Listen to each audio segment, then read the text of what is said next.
Hello, everyone. Thanks for being here. Hey, Matt. Hey, FRV. Hey, Queen. Spacebound. So, hope everyone is having a good Friday so far. As the title says, it's going to be Chris Watts' unofficial narrative trivia. There might be a couple official narrative questions in here, but for the most part, they're going to be unofficial. Hey, Sandy. I just had some free time, and I figure, why not? Who doesn't like trivia, right? Well, maybe some people, but for the most part, I think people like trivia. Let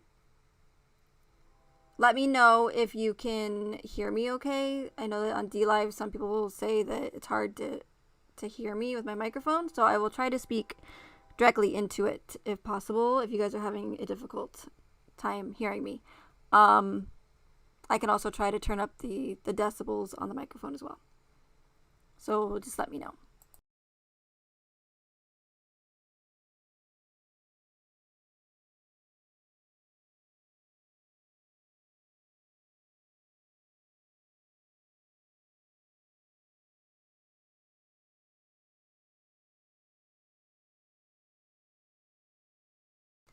As far as trivia rules go, there's not really any rules. For the most part, it's always rigged. I do trivia all the time on DLive. I have like an old Trivial Pursuit 1984, which is kind of funny. Trivial Pursuit game, and I'll sometimes do in between videos that I play. I'll ask some trivia questions, and I'm kind of tough on my viewers on DLive. I'll say that you need to capitalize the pronouns and stuff, but I'm actually really kidding. I just give them a hard time. But no, there's really no rules. There'll be a couple questions where I will accept multiple answers for them. So we'll just play it by ear. And what was I going to say?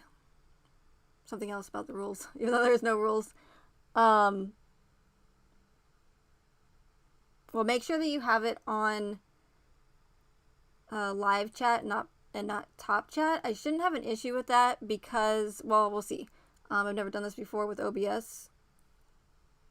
But they should come in order on the actual, on the actual stream itself, the live screen. Yeah, rigged, right, Christy? It's always rigged. Everything's rigged. Sports are rigged. Everything's rigged. Rigged. Fake. I'm just kidding. Yeah, so we'll see if I have any issues as far as the answers coming in, in order on my OBS screen. But just in case, make sure that your chat is on live chat. Hey, Kels. It's still nope, it's not, unless you're doing a birthday week. But happy birthday again, Kelsey. I hope you had a good birthday stream today.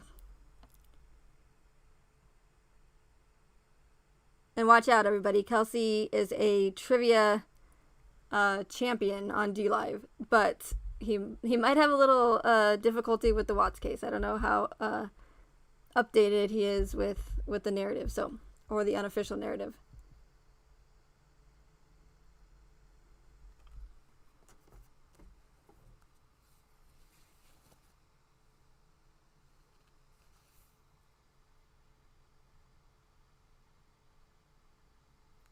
Hey, Christine.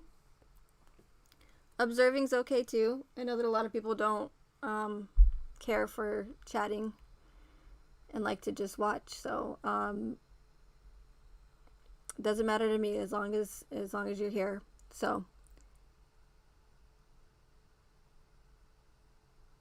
good. I'm glad, Kelsey.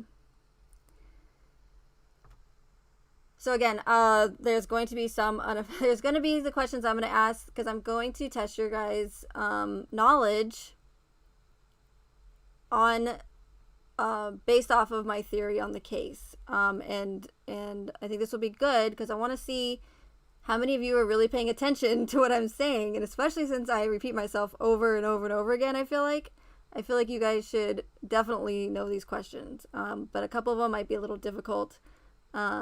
So again, we'll see how much you guys have been paying attention. I did throw in, as I said earlier, a couple official narrative questions. There's like, I don't know, 20 or so. We'll see if we even get through those. But I just threw them together real quick, and we can always do another one of these because there's more than enough information with this case. So, yeah, we'll just play it by ear.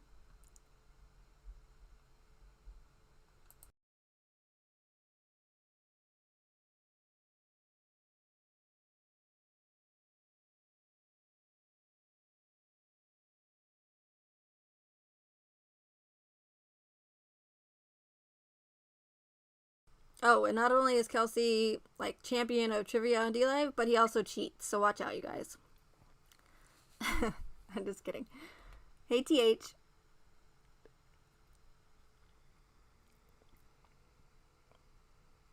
Oh, there's definitely trick questions. No doubt about it.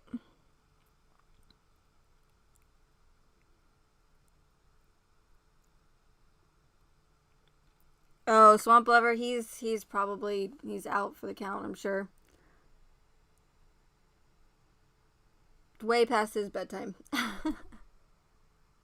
I don't know. He might be up.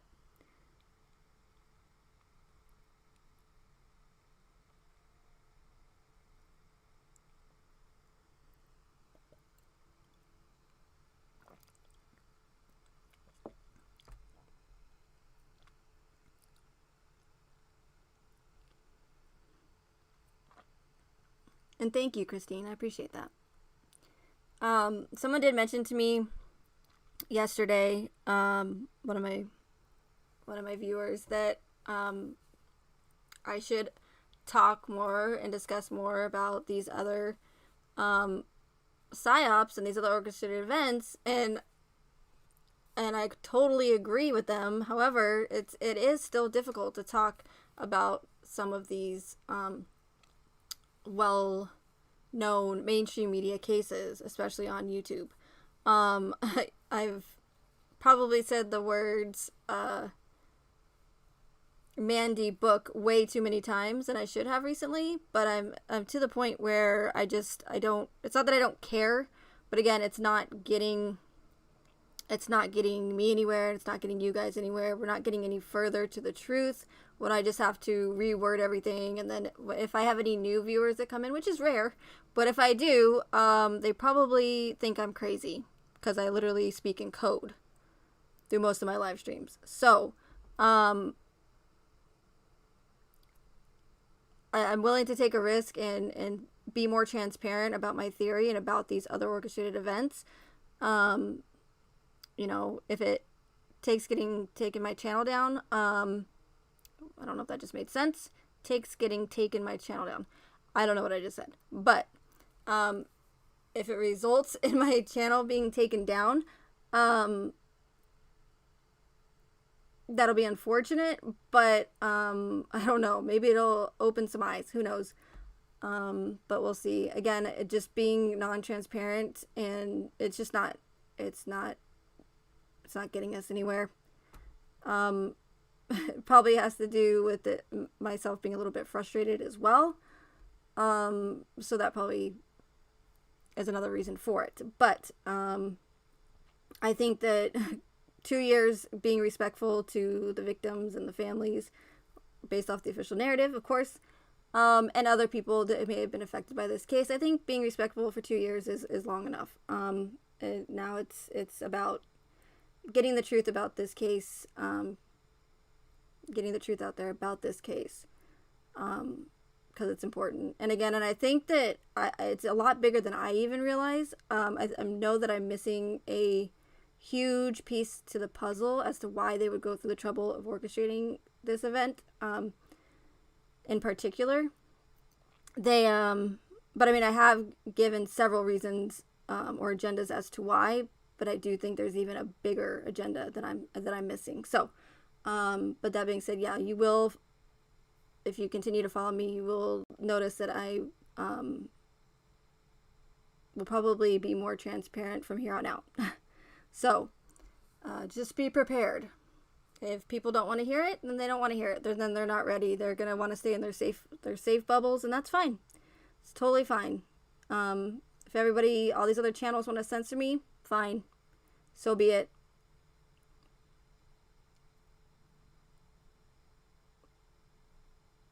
So round and round, is that, are you saying that volume's good or it's not? Do you want me to, I'll try to turn it up here. And then we'll get started.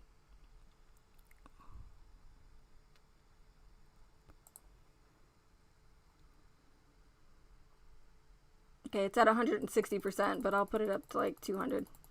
I just don't want it to be like super staticky.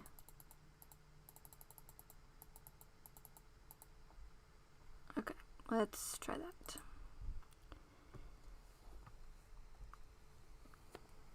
Hey Nelly, hey Jen.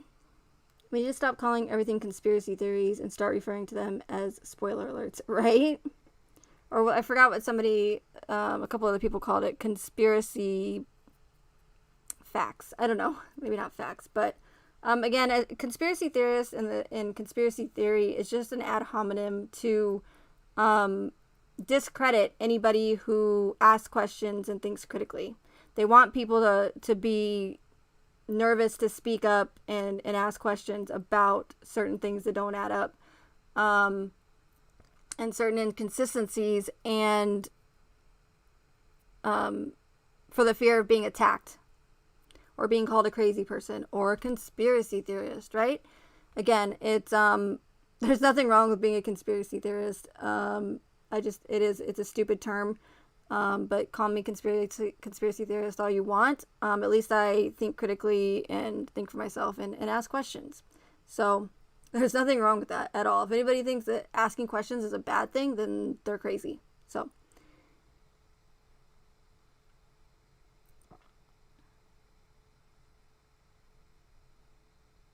okay, so we'll go ahead and get started. Again, I just threw these together real quick, so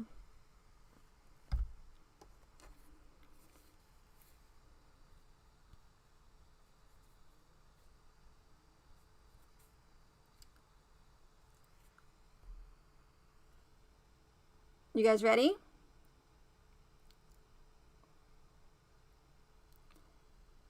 Question number 1. What size holes did Chris allegedly fit the girls through?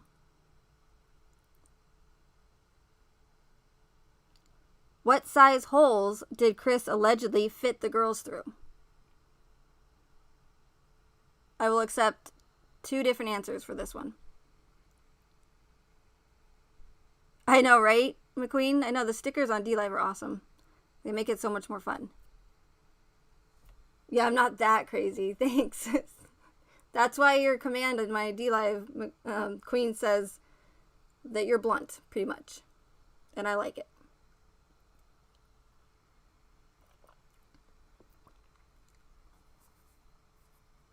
Hey, Tatum. Hey, Allison. Okay, so it looks like I'm on top chat. Let me change to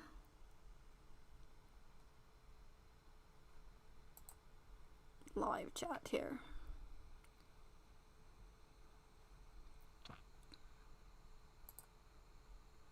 Okay, so it looks like the first person to answer is, let's see if I can keep up with this. I can barely keep up with DLive.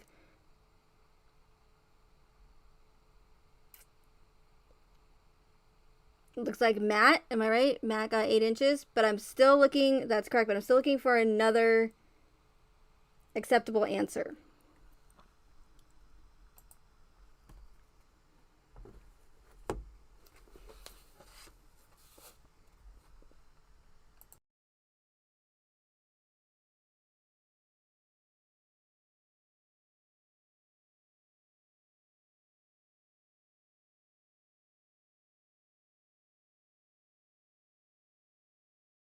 Sorry, I muted myself. I wanted to rip off a piece of paper to keep score. You never know. There might be a prize. There might not be.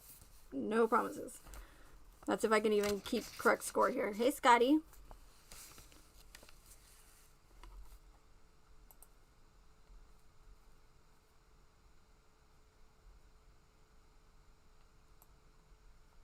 You beat Matt, Christy? Okay, because I'm seeing... Let me see on the... Let's figure this out before we go any further.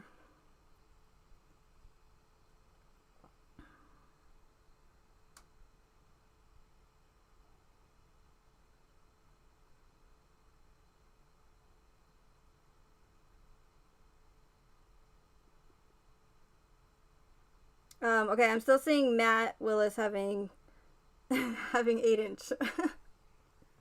Okay. I see that Matt answered 8 inches first. Gotta be careful what comes out of my mouth for words these days, like Tech Tie would say. So make sure, Christy, that you have it on live chat. Let me scroll back and make sure that on the screen, see what it says. Because I'm showing that Jen, Madison, and Matt answered before you, Christy. But yes, you guys are all correct. But I'm still waiting on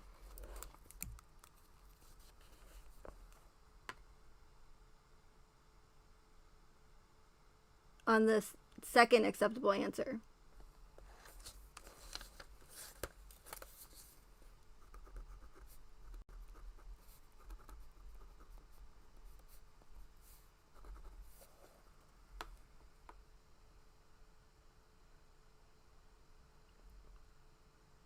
Oh, you're first in... I'm confused, Christy. I think I'm confused. Don't mind me. Sorry. Oh, you were first in the chat. Oh, okay. Sorry. You were first in the chat. I say you get a point for that. Why not? No rules. Sorry, I misunderstood.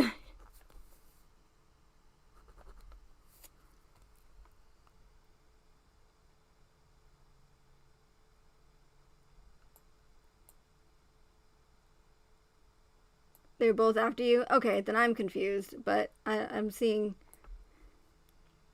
I'll give you a point for being first in the actual chat. Is that fair?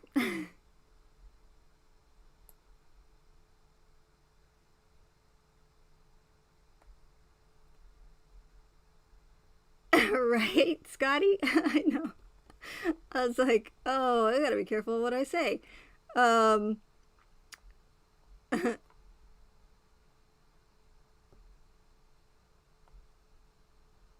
Okay, I'm still waiting. If anybody, you get 2 points if you can get this the other acceptable answer.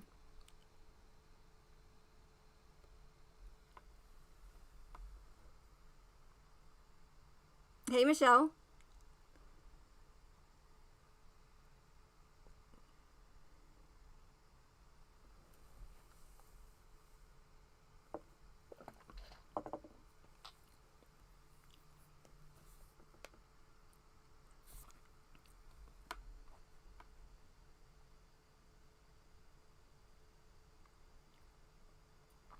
Wait, what do you mean she never was? Round and round?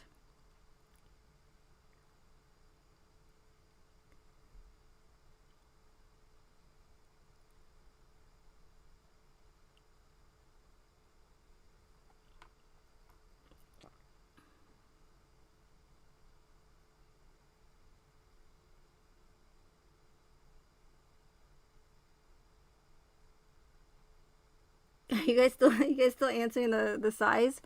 Okay. I think that, if I'm not mistaken, I don't know what round and round you mean by she never was, but the other acceptable answer is they were never... You want me... Okay. Well, I think I already answered it. But question number 1 was... What size holes did Chris allegedly fit the girls through? And technically, I guess it's a little bit smaller than 8 inches, but because it has that lip on the inside. But we'll go with what the official narrative says, and we'll go with 8 inches. But again, there's a answer of that I will accept. 243.83 centimeters. Sounds good to me.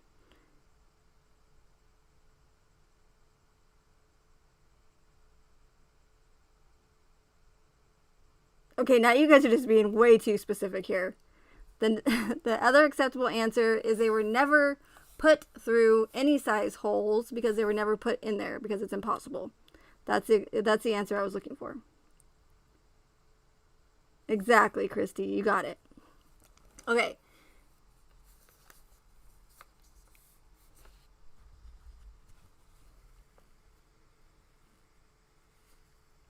Well, I have to say allegedly.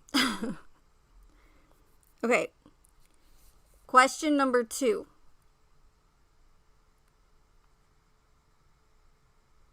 What's one characteristic you will always find in an orchestrated event?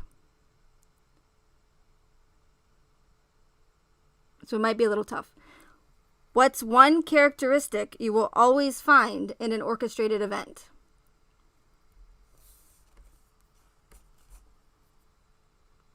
It's something that I tell you guys to always look out for in the future.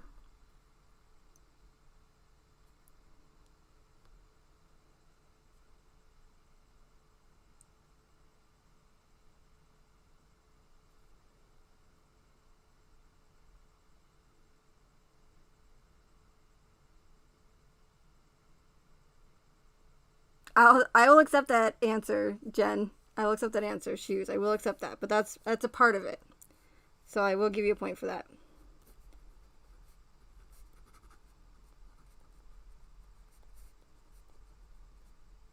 Oh, not shoes. I wrote shoes. 1 point. Okay.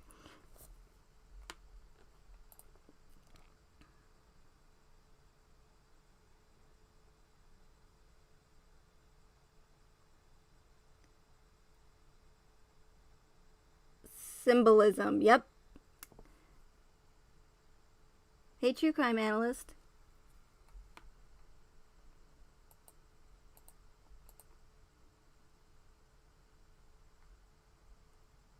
Scotty, if you keep saying, I don't care if you say bullshit, but if you keep saying it, I have to keep approving your comments. I don't know why you're not allowed to say bullshit. Okay. So whoever said symbolism first, I will give Jen Madison a point for the shoes. That is correct. Hey, cynical Sam, bean soup. Okay, that's random.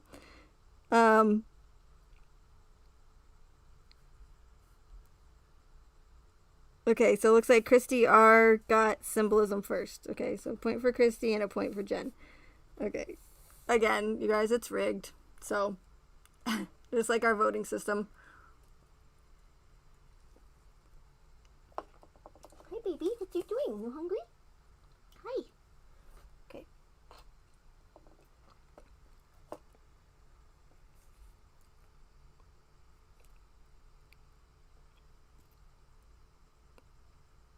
Yeah, names like Ken doll.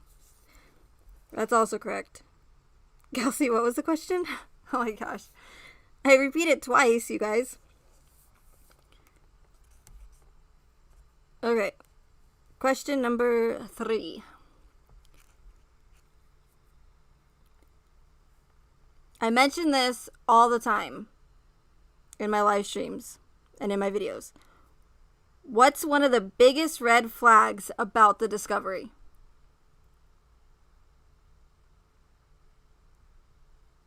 What's one of the biggest red flags about the discovery? That's what it was called, conspiracy factualist.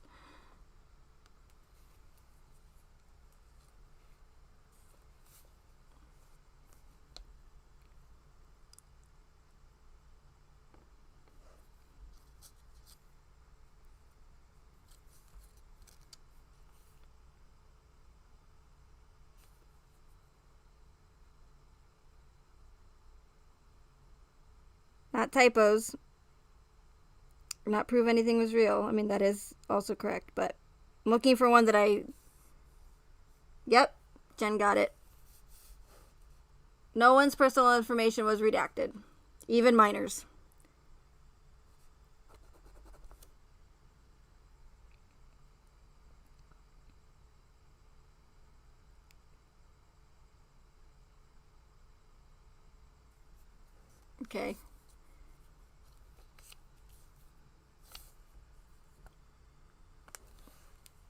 want to make sure I'm not on like a super huge delay here.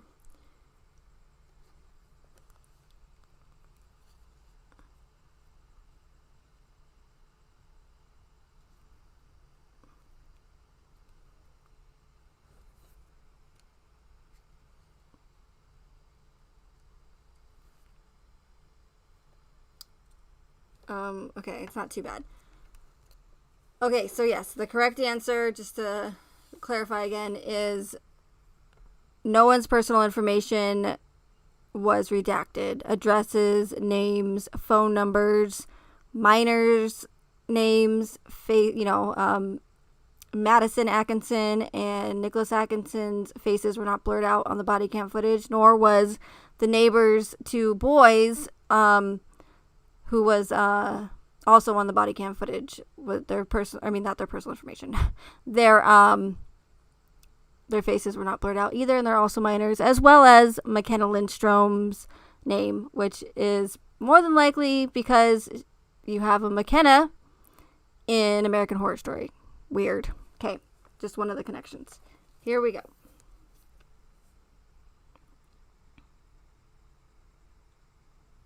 Hey, Jamie.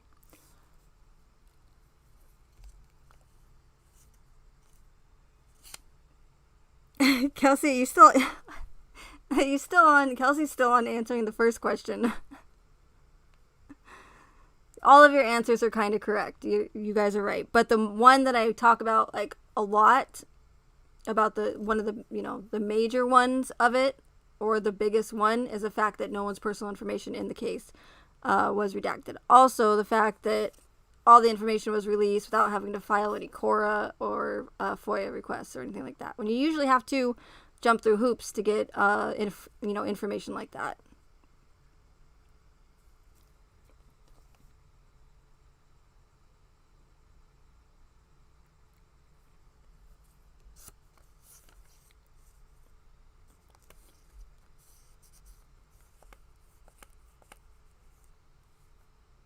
All right. Question number 4. During her 911 call, what specific information did Nicole Atkinson not know about Shenan? During her 911 call, what specific information did Nicole Atkinson not know about Shenan? I may even accept 3 answers for this, but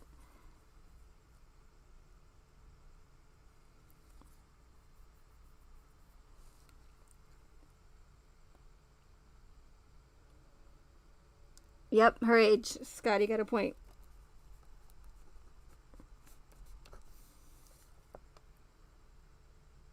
Christy gets a point. Birthday is correct. There's also one more answer I'll accept.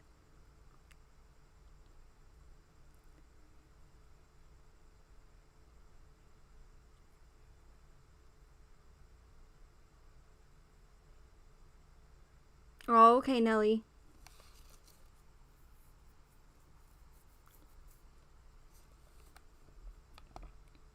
Colonel Mustard did it with the candlestick in the library. Yeah, right? Okay, Kels, I get it. 8 inches in diameter. Why do you keep saying that? Weirdo.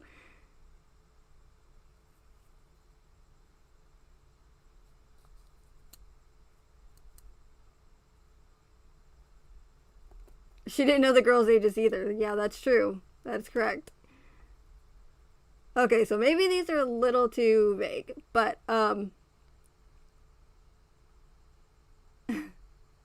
as far as her age goes, there's one more answer that I will accept. So she didn't know her birthday. She didn't know how old she was, but she also didn't know what about her age.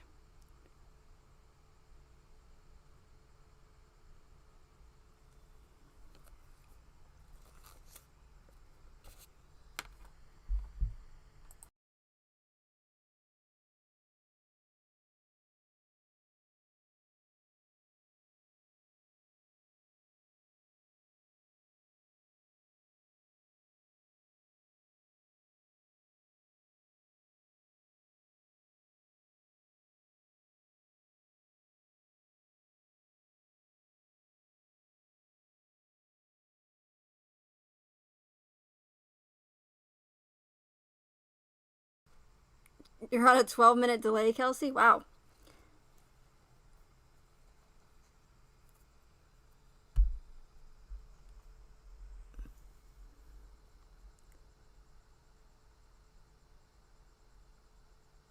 Someone's censoring your comments. Well, do you keep saying bullshit, Scotty? Because I've had to approve two because you said bull. Well, I mean, I think that's why, because you said bullshit in one and bullshit in another. Yes, Jen is correct. She didn't know if she was in her late 20s or early 30s. Yep. Nice, Jen.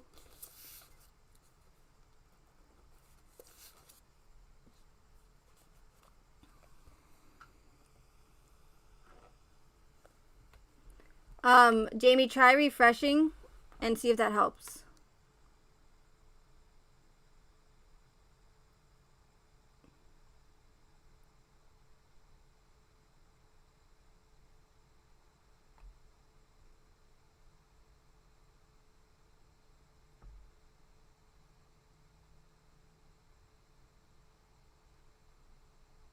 That's the only reason, Scotty? That's the only reason? Is that what you're going with? Okay. All right. Yeah, so again, try refreshing if you're behind. I'm not sure. I don't know.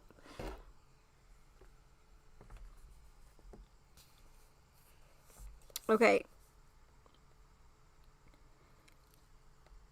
I'll accept 2 answers for this next one.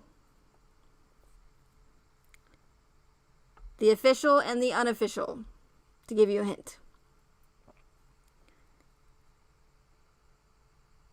What prison is Chris Watts allegedly serving his multiple life sentences?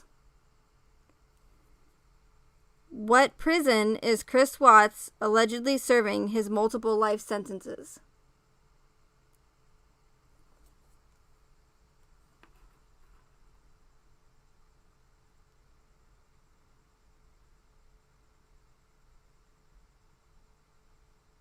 And I'm sorry if I sound like I'm yelling, but I'm just trying to be clear so you guys can hear me.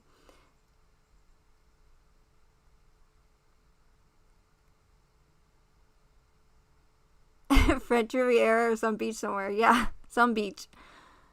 But they claim Dodge. Okay, it looks like Matt got it. Dodge Correctional, yep. What's the unofficial answer?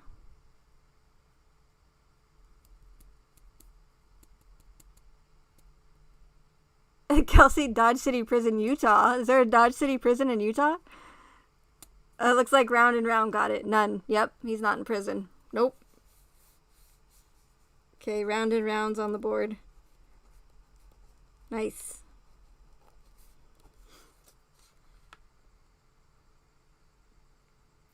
No proof that he's in prison. I don't care how many people write to him.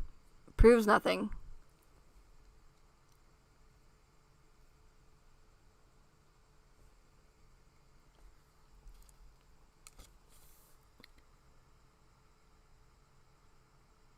Question number 6.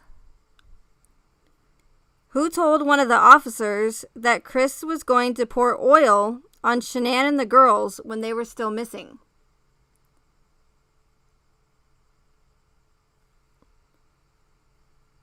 Who told one of the officers that Chris was going to pour oil on Shenan and the girls when they were still missing?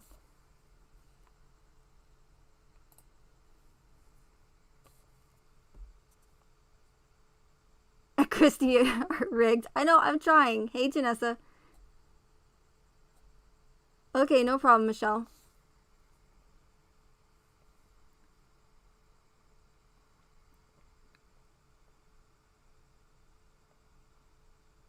Yep, Sandy. Christy got it.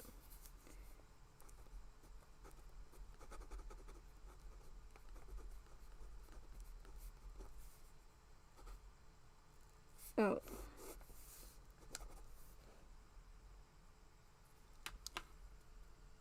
I forgot you were already on the board. I started to write your name again. Yes, Sandy told one of the officers, which is very ironic, or very, not ironic, but very, it is ironic actually, considering that he put them allegedly in oil tanks. But that's not the first person in this case who seems to have some sort of, psychic abilities or telepathy or whatever you want to call it. Hey, Susan. Sandy did tell one of the officers while Shenan and the girls were still missing that she thought Chris was acting weird and that they needed to check his GPS, and that she thought that Chris was going to pour oil on Shenan and the girls. What are the odds, right? Then you have the Lindstrom boy who's on audio as they're giving an interview. And he says, I picture all of them being in a hole. What are the odds that the little Lindstrom boy just so happened to predict that Shenan was going to be in a hole? Or one of them. Then you have Nicole Atkinson during her interview with Baumhover.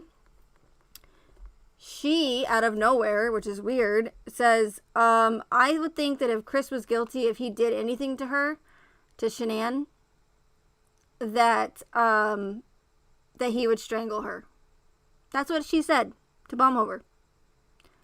Why would she think, of all things, even at that time, that 1, Chris was guilty, 2, that he committed murder, and 3, that of all the things, all the ways he could kill her or murder her, he would strangle her?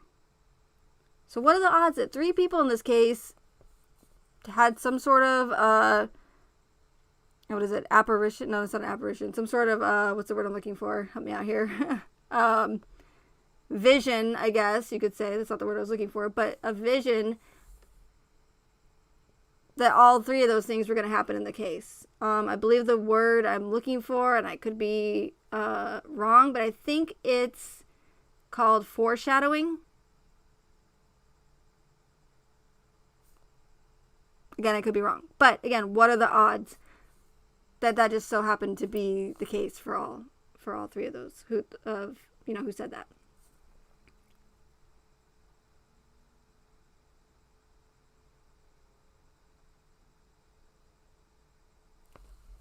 Yes, you're right, Scotty, because they're following scripts. Exactly. I was being facetious, but yes. Okay, so Christy got that point. Yes, it was Sandy. Okay.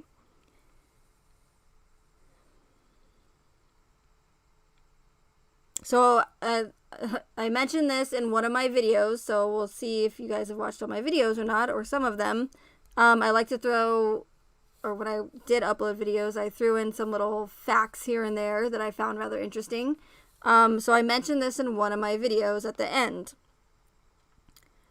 What was Anadarko's oil price on August 13th, 2018?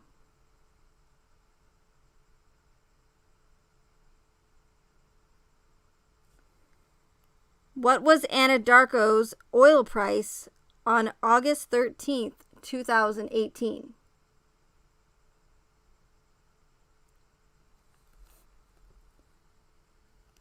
Hey, Stephanie.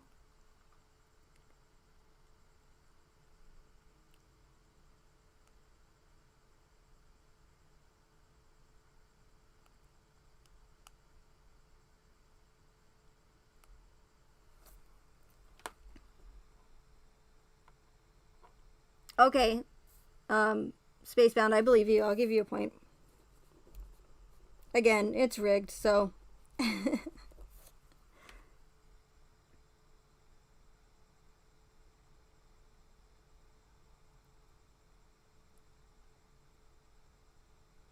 Yes, premonition, Janessa. I was looking for premonition before I said vision, yeah. Apparition is not the word I was looking for. That is a ghost. Kelsey got it. Yeah, of course you got it, Kelsey. It's 66.6. Yes, correct. Kelsey's on the board. Look at that. Anadarko's oil stock price was 66.6. Or it was not the stock, but the barrel. Per barrel.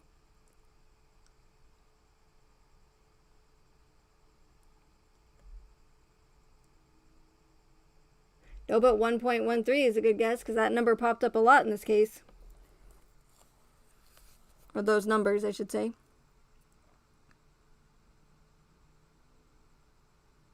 Okay, nice. All right.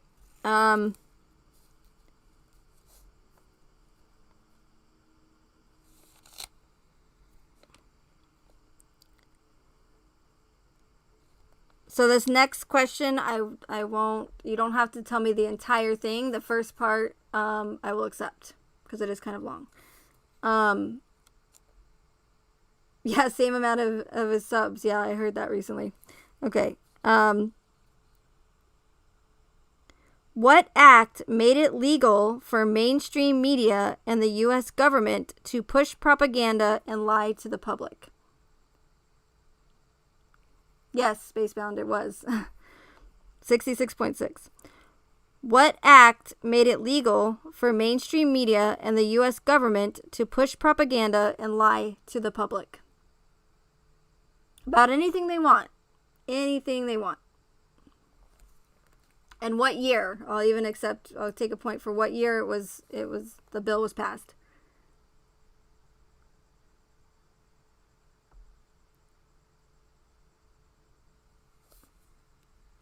Looks like Scotty got it. Correct me if I'm wrong, but it looks like Scotty got it. Yep. Smith-Mundt Modernization Act. Of what year?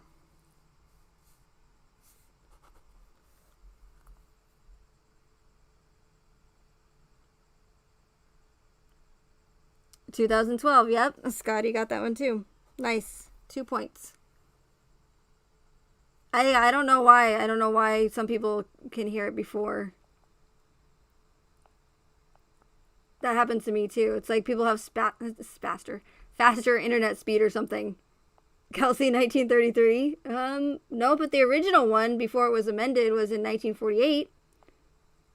So kind of close. Yes, Christy, that's good. I'm testing you guys right now. Hey, Dreamcatcher. Because this is all important. All these questions I'm asking are important. Same year Chris did a speech. Yep. Same year that they moved to Colorado. 1 year after American Horror Story came out. Lavelle also started in 2012. Weird. I don't know, Janessa. I'm not sure. I've had that issue before on other streams where channels have done trivia. I feel like I'm like, wait, how do they even know before they're done answering the question? So I'm not sure.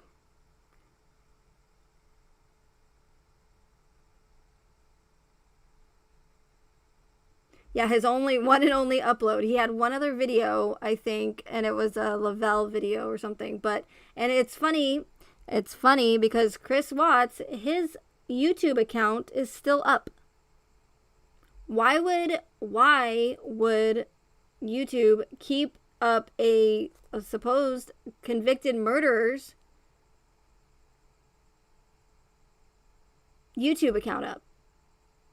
It's not like they don't know. They know it's all over mainstream media. Because they want people to go and look up Chris Watts, find his channel, and again, what are the odds that his whole communication speech just so happened to fit almost the entire narrative of how the whole breakup and how he met Kessinger and the relationship crumbling, yada yada yada. It's that foreshadowing or foreknowledge.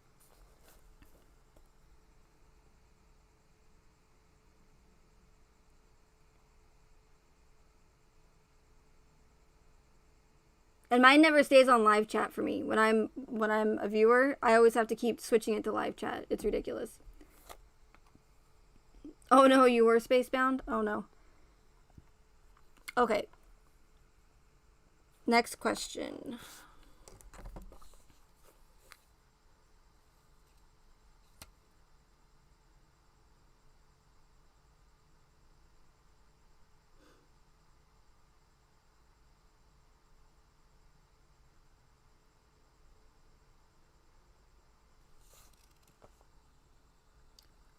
Question number 9. What is the term that I talk about a lot? What is the term for all the connections with the Watts case and in the television show American Horror Story? What is the term for all the connections with the Watts case and the television show American Horror Story?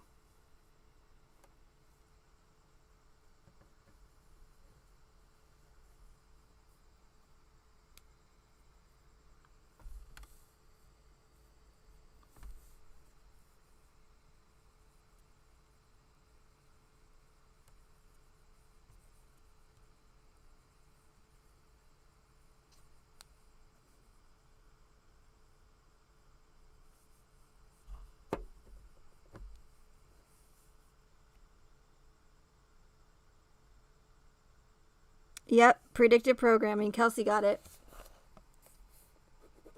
It's called predictive programming, and they like to... Scotty, all your messages are being censored. I don't know why. Yeah,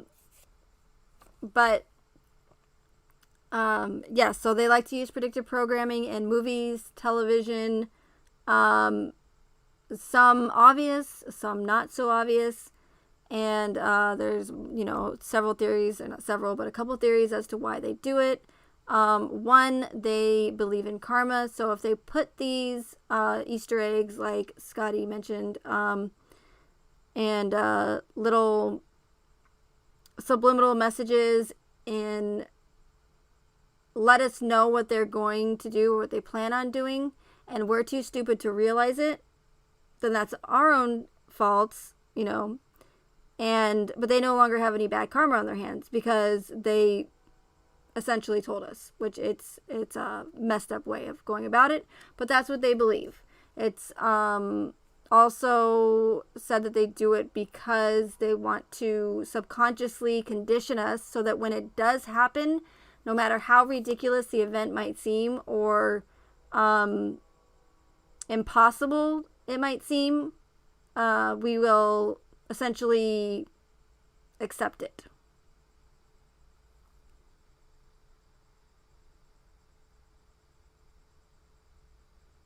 It's a conspiracy, so you don't win, Scotty? Yeah, right?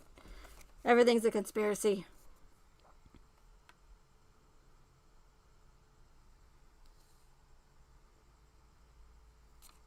Yeah, good job, Kels. Predictive programming.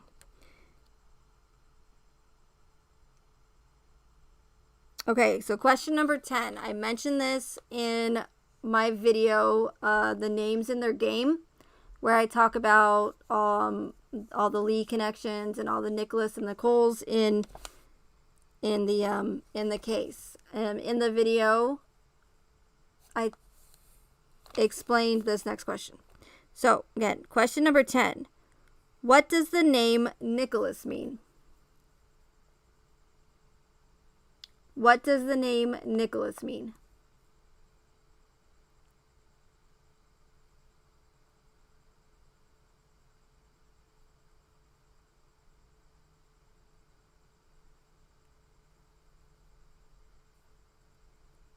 Yeah, even I'm on a delay, by the way, because I have my earbuds in.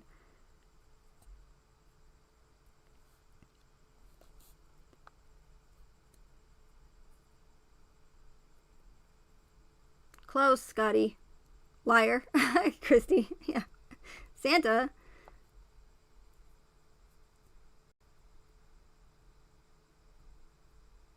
Caesar. Spy.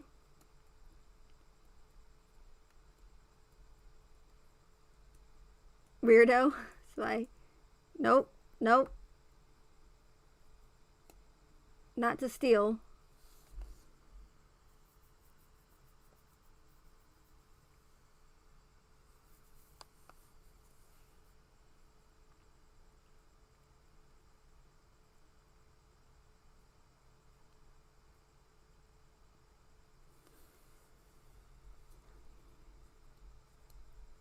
Yep, Nicholas and Nicole were used a lot. It's not close enough, Scotty. You got the first part. To conquer what? It means to conquer what? Or who? Or whom? Whoma.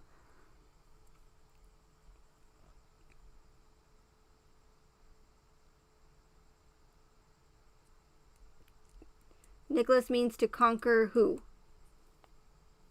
Or conquer of the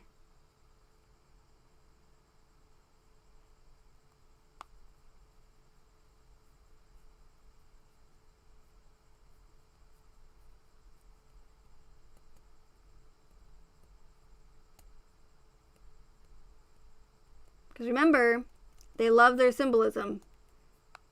Okay, I will take sheeple, Scotty. It means to conquer the people or conqueror of the people. Because that's essentially what they are trying to do. They are trying to use these orchestrated events to, one, trick us into giving our rights away. We outnumber them by a landslide, and they know that. They always want us divided. They are essentially, and when I say these people, the whatever you want to call them, the shadow government, whoever it is, the elite, they are trying to conquer us. They're trying to control us.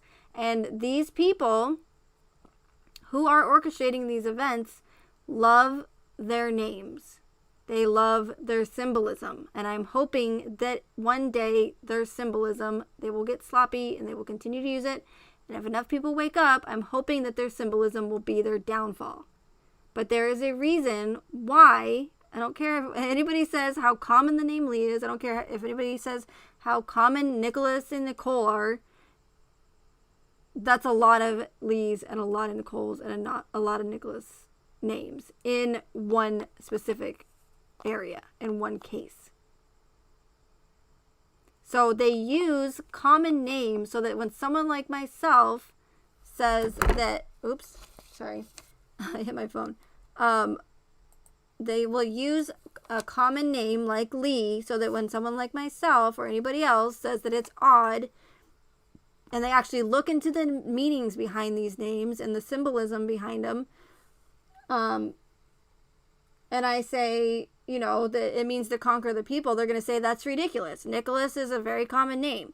Nicole's a really common name. You're such a conspiracy theorist. But it's not just that. It's, symbolism after symbolism, Easter egg after Easter egg, predictive programming after predictive programming. All the symbolism is hidden in plain sight. And not just in true crime, but in all of these orchestrated events. And that's the question that I asked earlier. What's one thing that I tell you guys to look for in the future in these tragic events especially the ones that don't add up, right? Look for the symbolism. Look for the numbers. Look, as someone mentioned earlier, I can't remember and I apologize, the duality, the double letters, the double numbers, 13, 33, 666. I mean, it's so ridiculous, but it's literally in plain sight, you guys. And the majority of people have no idea.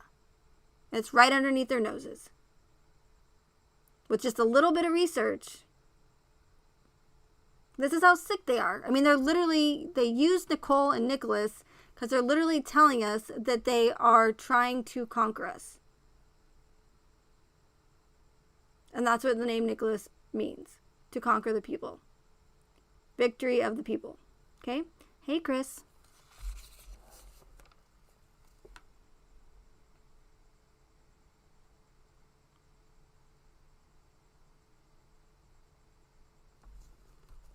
I don't remember who got that one right.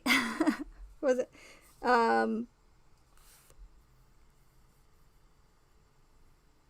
Scotty. Okay, I'll give you a point, Scotty. Even though you didn't get the full correct answer. But it doesn't matter because it's rigged.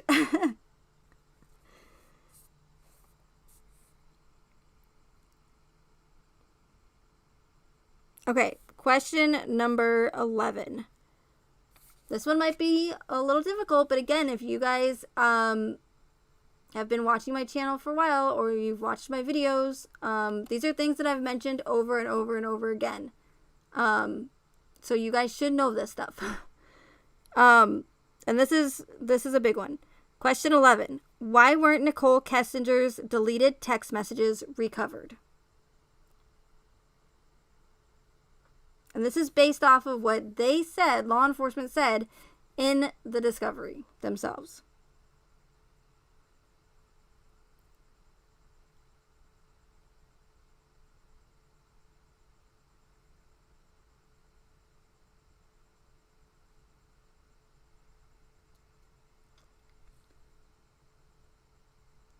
I'll say it one more time. Why weren't Nicole Kessinger's deleted text messages recovered? And I did 2 videos on this, actually. One that went into full detail and one that was straight to the point, not so technical. This one might be a little difficult, but not because the case was shut down.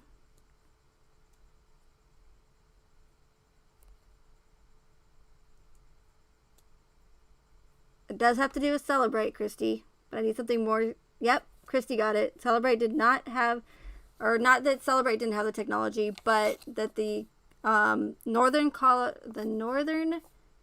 Colorado Forensics Laboratory did not possess the technology to perform physical extractions on iPhones. Now, with a little bit of research, and I just so happen to be somewhat savvy with, mobile phones or devices, so it's something that it's not so Chinese to me when I read it compared to like law. When I try to read anything that's has anything to do with law. Anyway, hey hippie, thanks for being here. So what law enforcement is pretty much saying, and it's in the discovery, like I said, you can just go to the online discovery and put in a Northern Colorado Forensics Laboratory in the key search bar, and it'll come up. And it literally says that they did not have the technology to perform physical extractions on iPhones. And I won't get into too much detail, but I do want to explain, each one of these.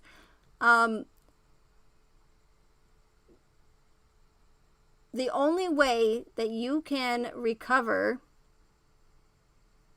deleted text messages, because deleted text messages, they're not like deleted history off your internet search.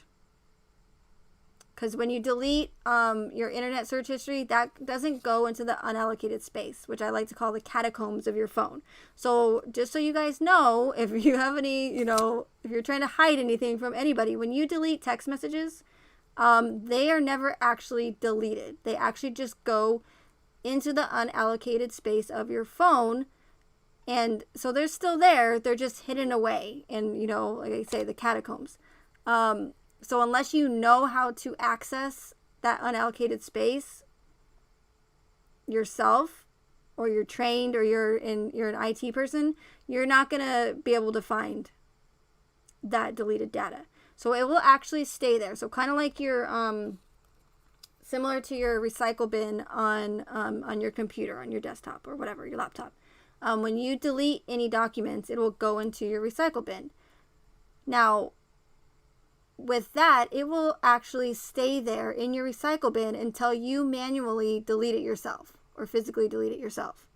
Unlike with your cell phone, that data that you delete, like your deleted text messages, it will stay in that unallocated space until it has to make room for new data. So depending on if you have a memory card or whatever, how much data you have that phone available, depends on how quickly that's going to get overwritten.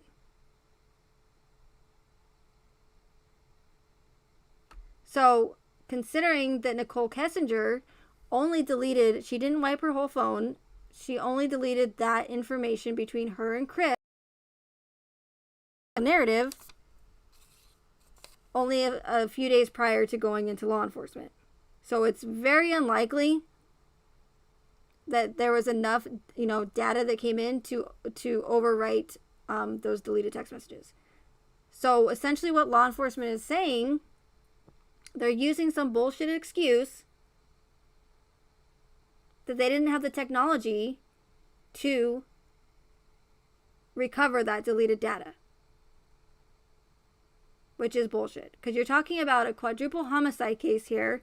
And they've, Kobach is making it so, I don't know how many times he said, oh, we really need those text messages, Nicole Kessinger, or whatever he called her, Nicole. We really need those text messages. They're really important. We're talking about, 4 people that lost their lives here, right? But they didn't even bother to it doesn't matter if they didn't have that technology. You can call another department. You can call someone else who is trained from another department and say, hey, we're dealing with a quadruple homicide case here. Can you send over one of your IT guys who are trained in recovering deleted data with Celebrate or XRY, hey Lauren, and see if we can recover this person's deleted text messages for this case, because it's important. No, they didn't bother to do that. They didn't even bother to buy a Celebrite, and they spend money on it because I have receipts. I found receipts. The CBI spends money, Colorado spends money on mobile forensics yearly. You can personally, you don't have to be in law enforcement. You don't have to work for Celebrite or XRY. You can go onto third-party websites like eBay and purchase one yourself. Now they're, anywhere from $2,000 to, $10,000, $11,000.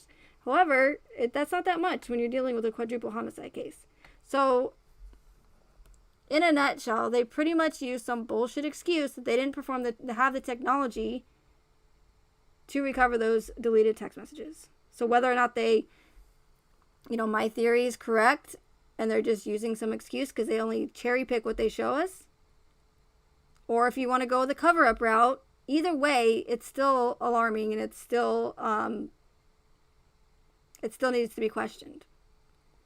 Because an 8-year-old kid in his grandmother's basement or grandparents' basement or parents' basement, whatever, could have recovered those deleted text messages without Celebrite. There are third-party apps to recover those messages. And especially since Nicole Kessinger did not wipe her phone, she didn't do a factory reset on it, and it also was not password protected. Now, if it was password protected, I could understand. Celebrite and these other companies, it's difficult to do, but it's not impossible. But more as time goes on, it's getting easier and easier for them to go in and with these protected phones and recover this information. But she willingly handed her phone over, gave them her password. So there's absolutely zero reason why they shouldn't have recovered those text messages. But again, they don't have to provide us with that kind of information to convince the majority of people that the event actually happened. Moving on. Hey, Nuckin.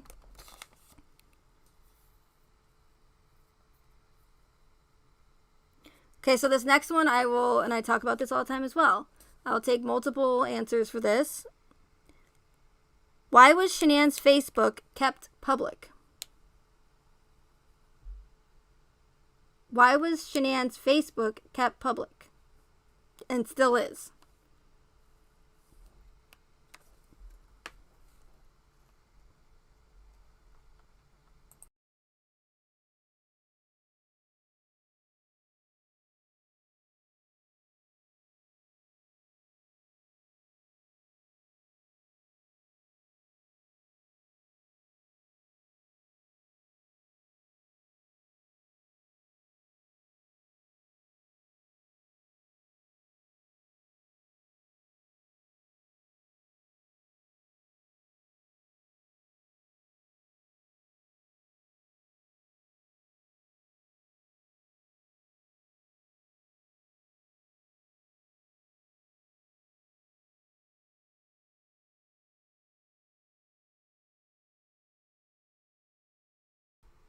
Sorry, I forgot I had a drink in the freezer.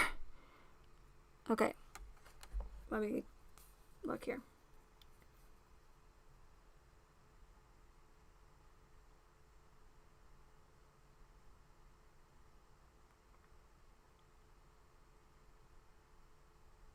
Okay, looks like, well, Scotty technically got it, but I will, to be more specific, Christy R. To make more money for Thrive. Yep, I'll accept that answer. So yeah, it was a huge publicity stunt by Lavelle. Huge. Major. I lost my pen.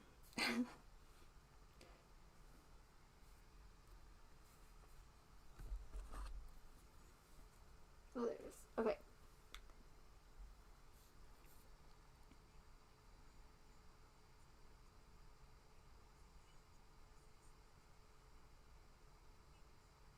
Okay, so Christy.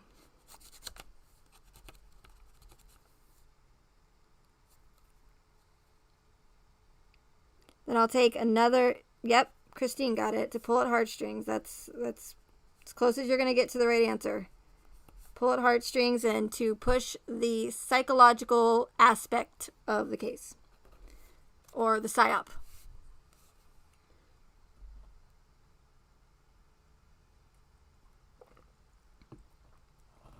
Am I still muted, Michelle? I shouldn't be.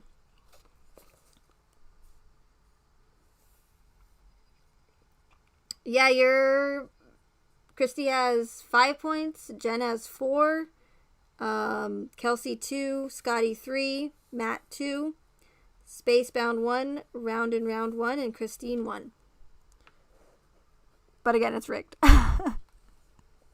Who knows if I'm even keeping the correct score. I don't have an official scorekeeper. Okay.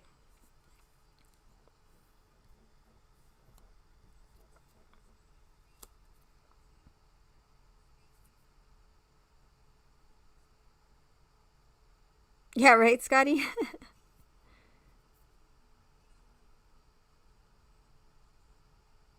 Okay, next question. Good job, guys.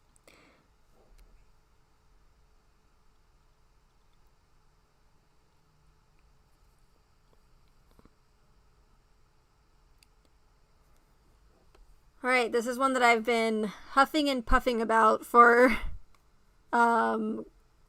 just recently, and quite a while actually, but a lot recently. 13. The Ruseks refuse to stay off social media and continue to contradict themselves. Why?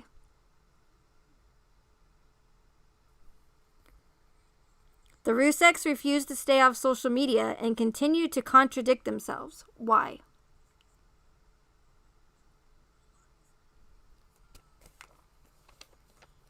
Tough trivia. What can I say?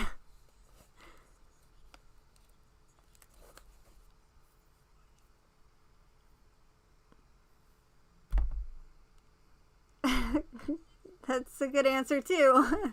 This is going to probably be all correct answers. To make money, but something specific that I've been mentioning a lot lately. They're pushing a motive. I guess I'm looking for, to keep the case going. That's a good answer. But there's a specific motive that they're pushing.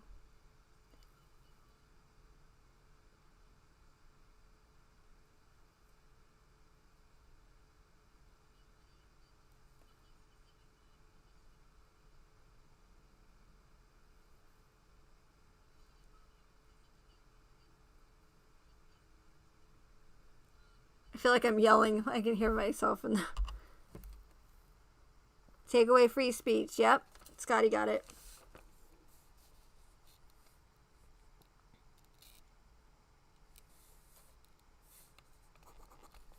Bingo. Yep. Nuckin got it as well. Yep. Spacebound. Correct. All right. Good job, guys.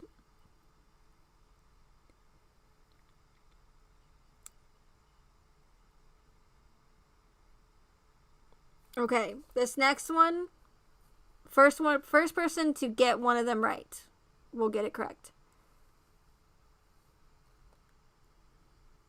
Name, there's those characteristics that I mention all the time to look out for in these orchestrated events. Again, they're going to cater to that specific event, but for the most part, they will follow the same itinerary, I guess you would call it. So the first person to name one of those that I'm constantly talking about all the time, and I've mentioned in a ton of my videos,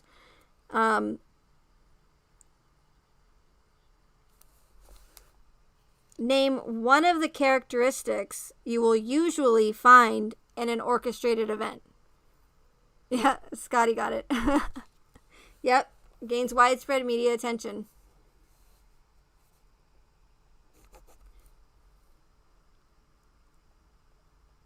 And yes, shoes.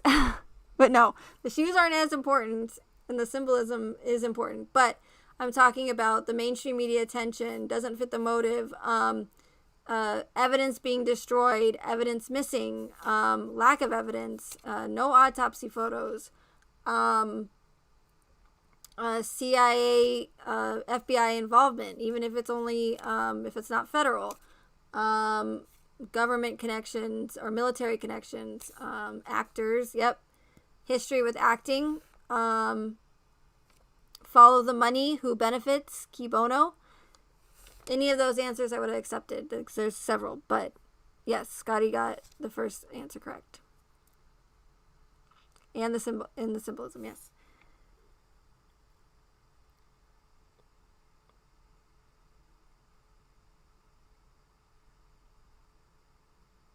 Case quickly closed. Yep, open shut. Exactly, spacebound.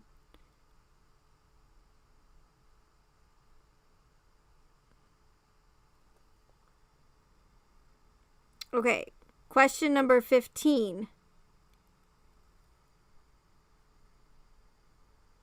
What occultic being do the two green figurines in the Watts home represent? And I mentioned this in my symbolism video. What occultic being or deity, I should say, do the two green figurines in the Watts home represent? Hey, Pride or Honesty.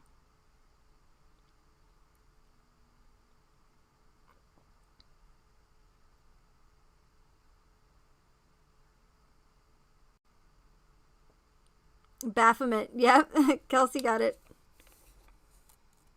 Exactly. Baphomet. Michelle, I win. Nice, Kels.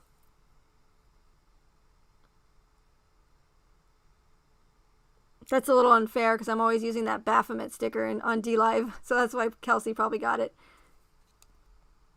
And it does, actually, Jen. That's correct as well. It does represent duality because there's two on each side of that television.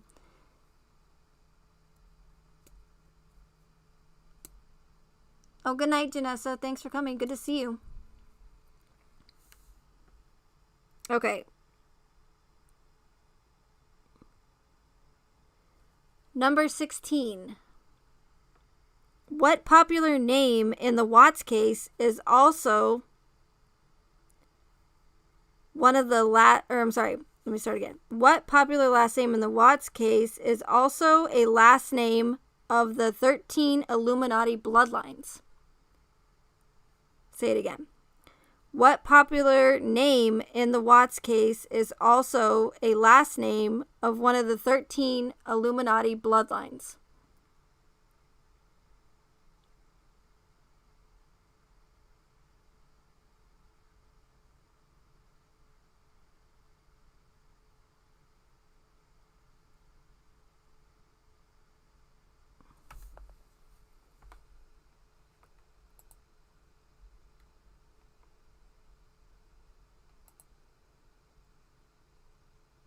Scotty got it. Lee. I will also accept Christy's answer, L-I-E, because that's also a variation of the name Lee, Chinese variation. And there's one more spelling. I'll give a point to the person who gets the third spelling variation.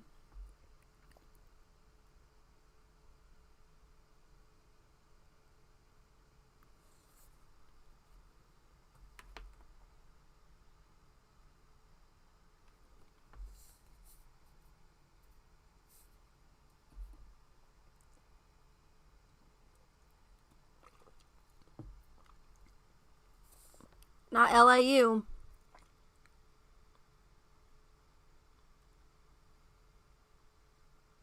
Not L-E-I-G-H. Not L-Y. Yep, and Lee does equal I. Exactly. L-I-E is actually one of the Chinese variations for the name Lee. So it's also pronounced Lee, but it's the English word for lie. But the other variation I was looking for is L-I. So you have L-E-E, L-I-E, and L-I.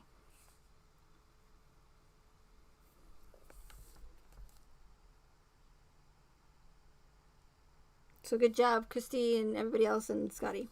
Good job, guys. All right. 17. Besides the lack of evidence in general, name one piece of evidence that seemed to be conveniently missing throughout the entire case. They do pronounce it Scotty. Yeah. Besides the lack of evidence in general, name one piece of evidence that seemed to be conveniently missing throughout the whole case.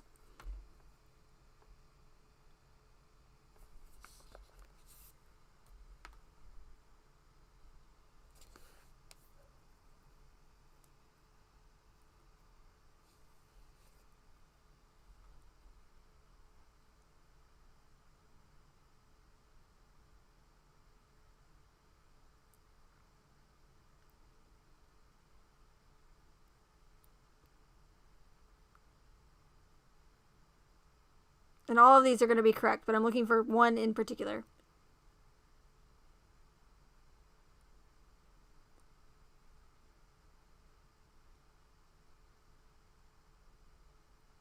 Michelle, I win. Proof of anything? All great answers, you guys. Yeah, exactly. But Christy is the closest so far.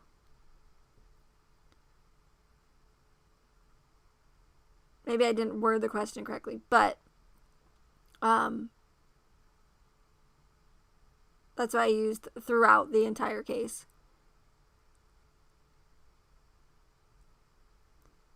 Nicole Kessinger, yeah, that's a great answer as well.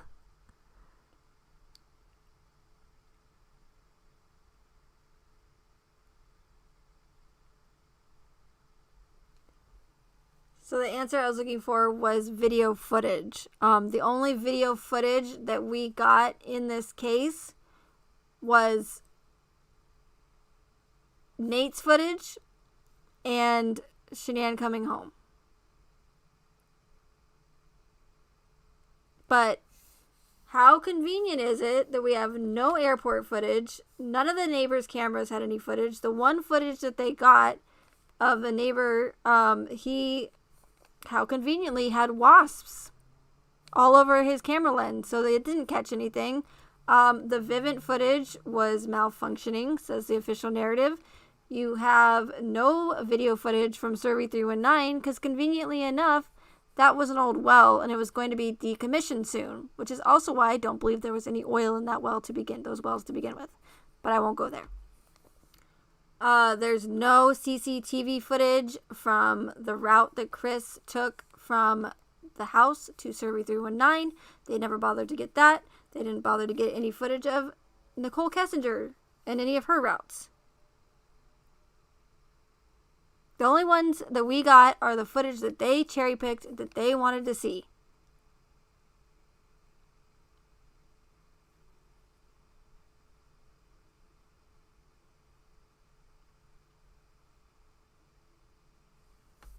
So I'll give Christy a half a point for that. Because she said airport footage. Okay, next question.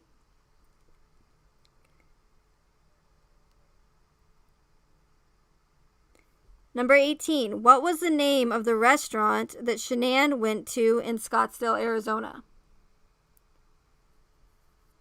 What was the name of the restaurant that Shenan went to in Scottsdale, Arizona?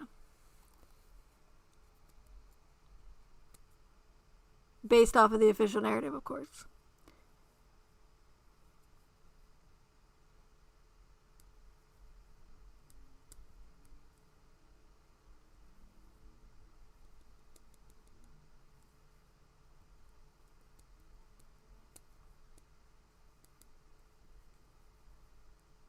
Cheesecake Factory? No. It's good, though.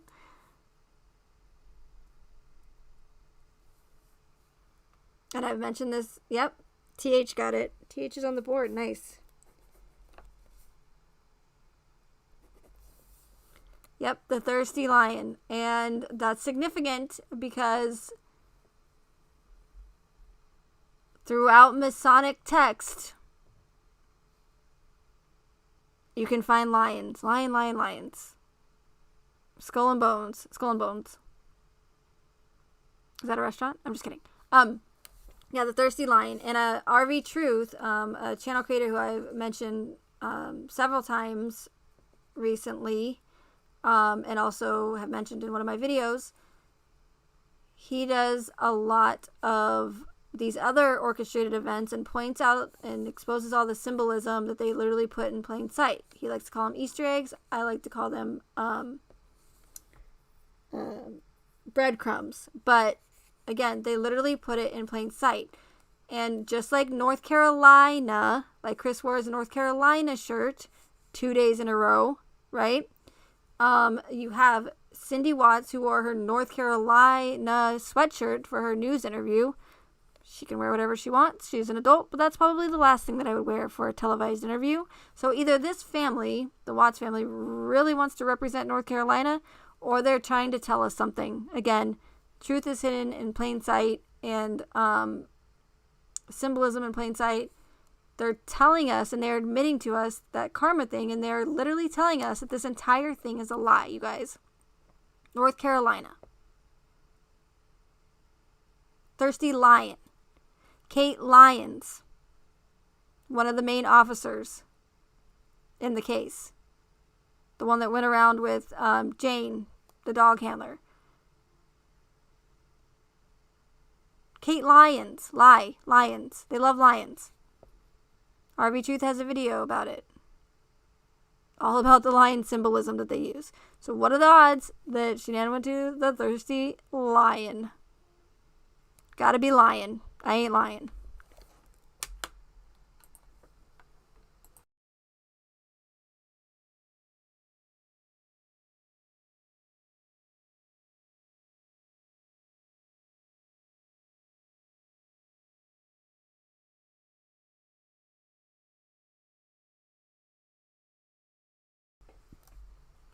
Okay, so good job, TH. Alright, question 19. After entering the house, who yelled out for Shenan and the girls? After entering the house, when Coonrod was there, who yelled out for Shenan and the girls?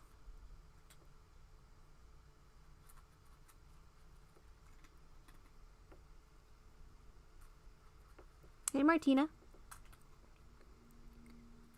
Yep, nobody. Scotty got it. Nobody yelled out for Shenan and the girls, and that's bizarre to me. I've always thought that was bizarre. I remember watching that body cam footage the very first time and thinking, why is nobody... Their demeanor is not matching what they're saying. Like, there's... Nicole Atkinson is saying how worried she is for Shenan. She's not answering her phone. She's calling a welfare check. And, you know, they're all just standing around... Like, I'm sorry, like imbeciles, like, Like,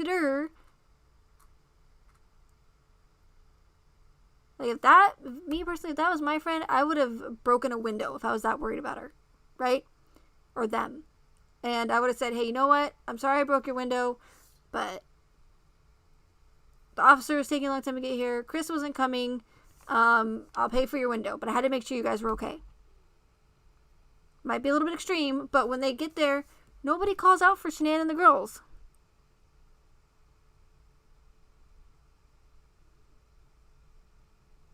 Oh, and Michelle, drop your link at any time for your channel, please. You don't have to ask. If that's what you're referring to. I can't see your whole message. Yeah, you don't have to ask. Please do. No one yelled out for him. Shenan, Bella, Cece, Nico, they're all just wandering around aimlessly like there's... You know, people argue and say, well, she didn't know. She knew already that she wasn't there. What's the point of the welfare check then? What's the point of doing all that? Coonrod didn't even bother to look in all the rooms until like over an hour later. I think he finally went in the master bedroom. They're obviously not underneath a pillow.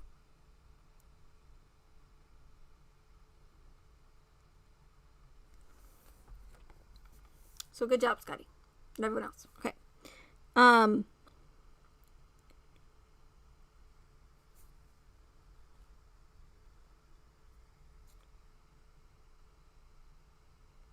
Question 20.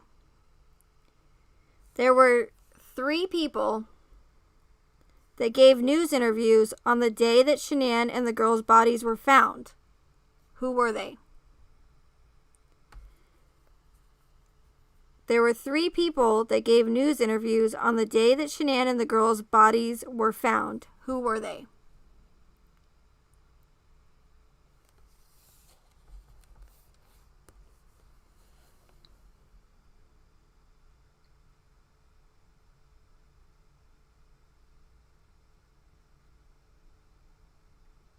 Thayer's is 2 people. Who's the other person?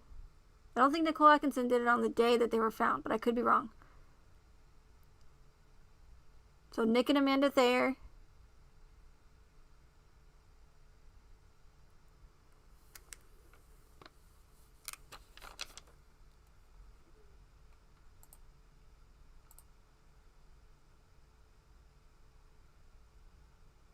An actual news interview.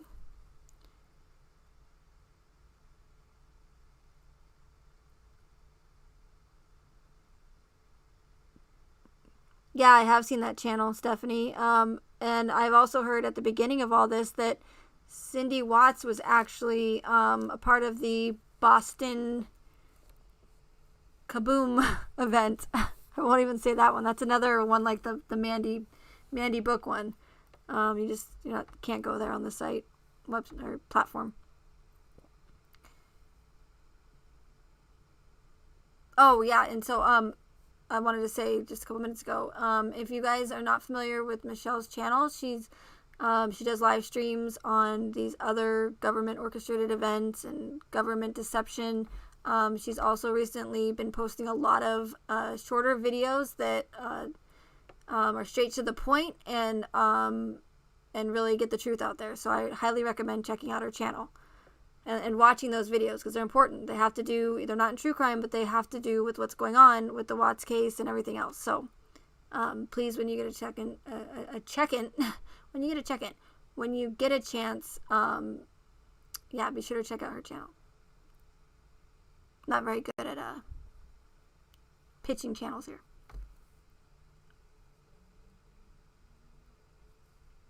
Okay, so the correct answer I'm looking for, besides Nick and Amanda Thayer, is Cindy DeRossiet, the one that lives in Arizona. She gave a news interview the day that the girls and Shanann were allegedly found, just like Nick and Amanda Thayer gave an interview in a park. To me, that is bizarre. Hey, Tiger Girl, it's okay.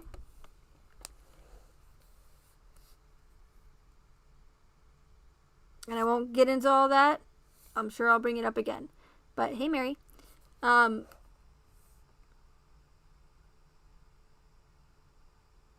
I just want to get through these questions. So, okay. So since you just said Thayer's and you didn't say Nick and Amanda Thayer, I'm only going to give you 1 point. It's rigged.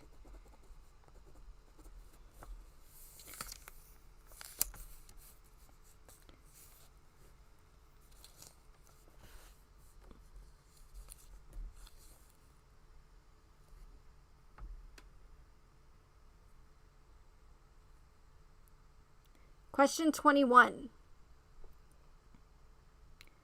Chris's status hearing was originally scheduled on November 19th, but was rescheduled for what date?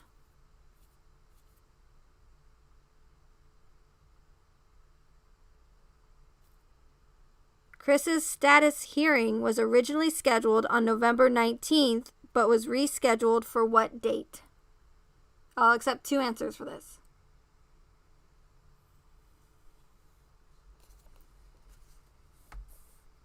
The actual date and another one.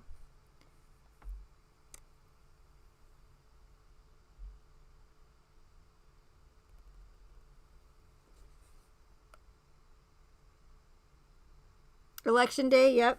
I'll take election day as correct answer.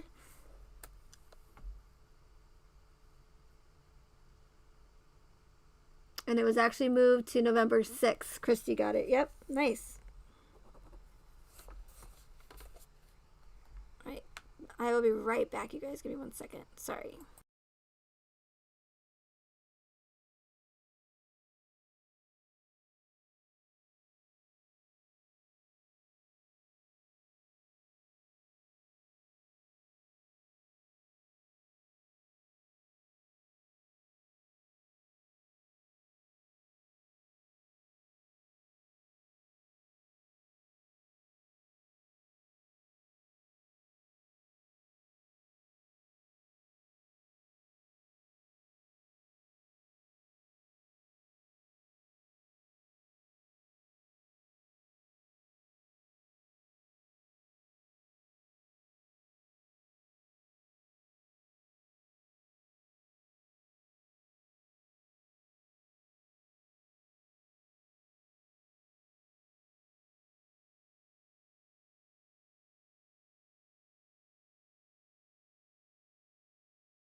Okay, sorry about that. Yes, Election Day and November 6th. I will accept those answers. And I believe it was, I hope, Scotty got Election Day and Christy got November 6th. First.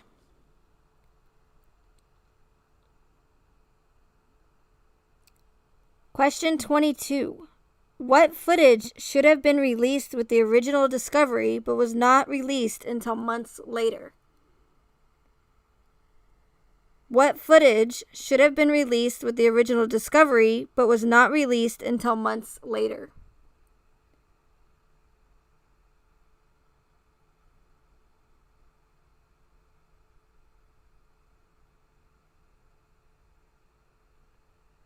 Yep, the doorbell footage of Shenan coming home.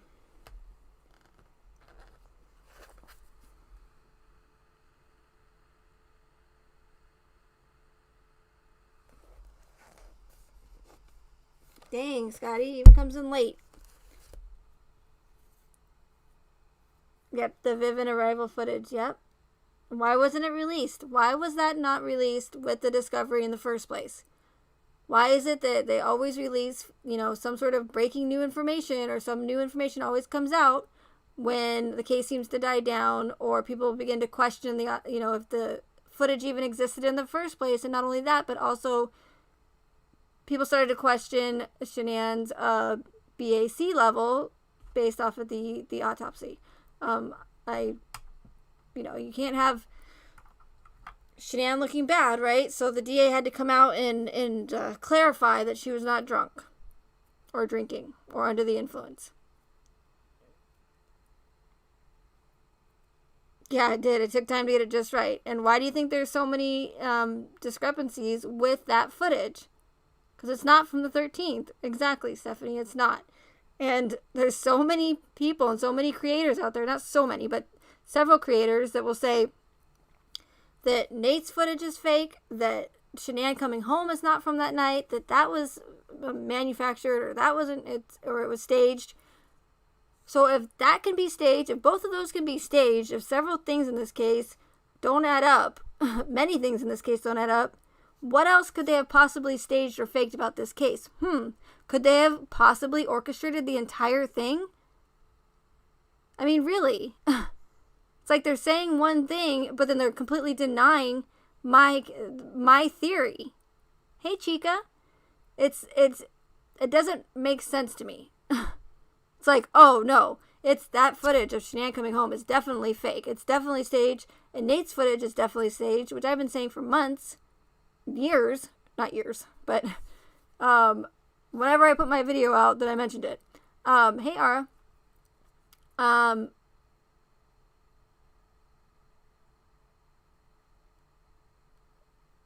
If those are staged, what makes them think that the rest of this case isn't staged or fake or made up or a fabrication to push multiple agendas? It's not like I'm just saying this whole case is just made up for no reason. I mean, there's several reasons as to why they would go through the trouble of orchestrating such a extravagant event.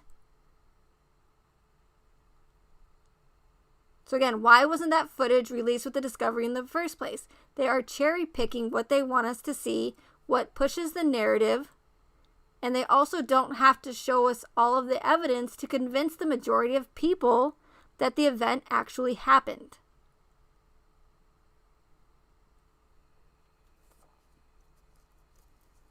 And if you really take a look at that, like, push your emotions aside, I know this is repetitive, push your emotions aside, really take a look at what's going on in that body cam footage. Look at the how people are acting on that body cam footage. Look at how Baumhover's acting. Look how forget Chris, right? He's just a freaking weirdo. He's supposed to be the murderer. But look at how everyone's just standing around. There's no sense of urgency.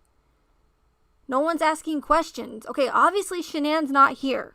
So why are we standing around? What can I do, Officer Coonrod? How can I find my friend?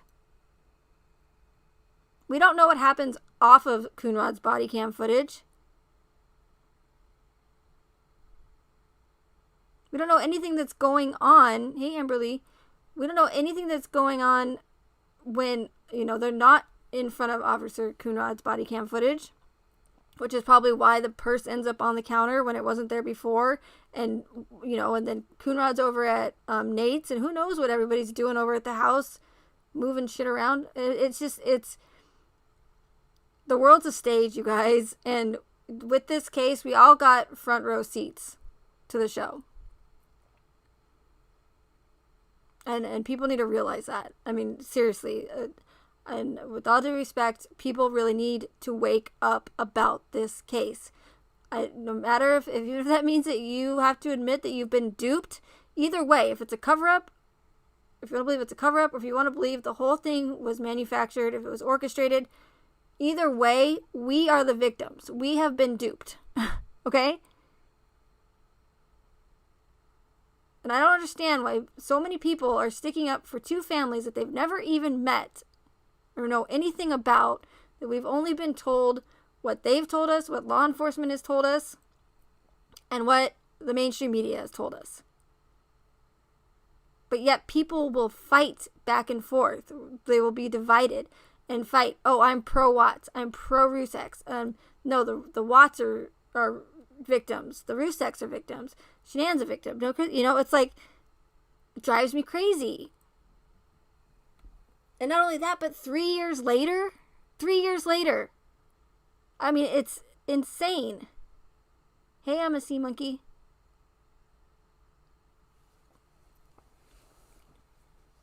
I mean, just the fact that I'm still here 3 years later. And again, I'm not here because I'm trying to break down the discovery again. I'm not here to go through it with a fine-tooth comb. I've already done that. And you're going to probably keep finding inconsistencies, but it's done on purpose. This case was not meant to be solved. There's inconsistencies because no orchestrated event is perfect. There's going to be mistakes that happen, but there's also going to be ones that are there on purpose to send people down rabbit holes. And they want people to notice these inconsistencies. They want people in the true crime community to think that Nicole Kessinger was involved. It's all a part of the psyop.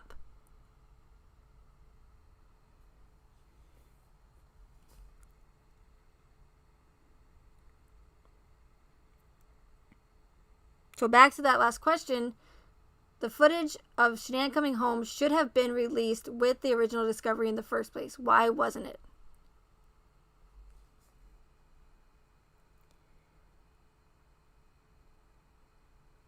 Last question. How many bodies can you physically see Chris carry from the house and put into his truck on Nate's footage? How many bodies can you physically see Chris carry from the house and into his truck on Nate's security footage? I'm not talking about shadows. I'm talking about actually physically seeing bodies.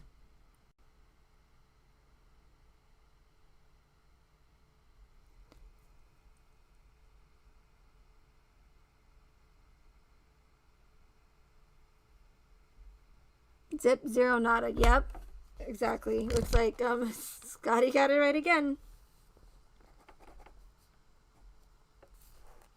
Scotty must be really close to me because he must be bouncing off my Wi-Fi or something. No. Yeah, so 0. And I don't care. I don't care how many people tell me that they can see for a fact Chris put bodies into his truck, because they are lying to themselves. 100%. And shadows prove nothing. Shadows are shadows. And if you have one of those security cameras, you will know that the slightest bit of movement, especially at night, it pixelates so much that there will be shadows that appear that weren't there. What? I'm confused.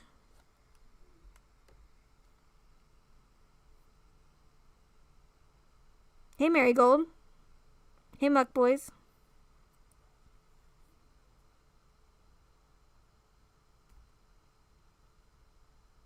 Who's definitely swamp? What are you guys talking about?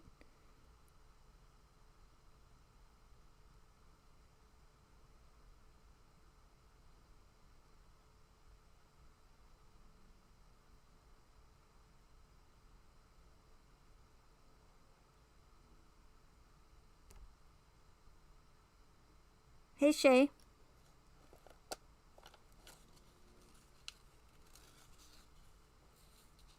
Yeah, exactly, Pride or Honesty. Nothing was done by the books in this case. And I don't know what you guys are talking about, but Swamp Lover's not here.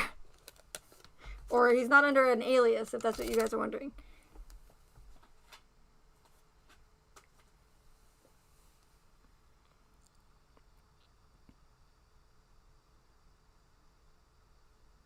No, I'm a Sea Monkey's not Swamp Lover. It's, no, it's my friend Beverly. You guys are funny. Why would Swamp Lover be I'm a Sea Monkey? That's hilarious.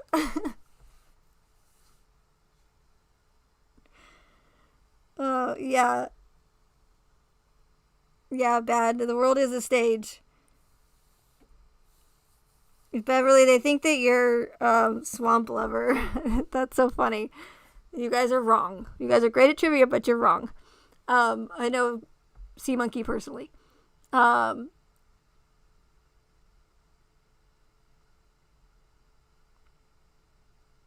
it's definitely not Swamp Lover. Swamp Lover is more than likely in Swamp Lover La La Land.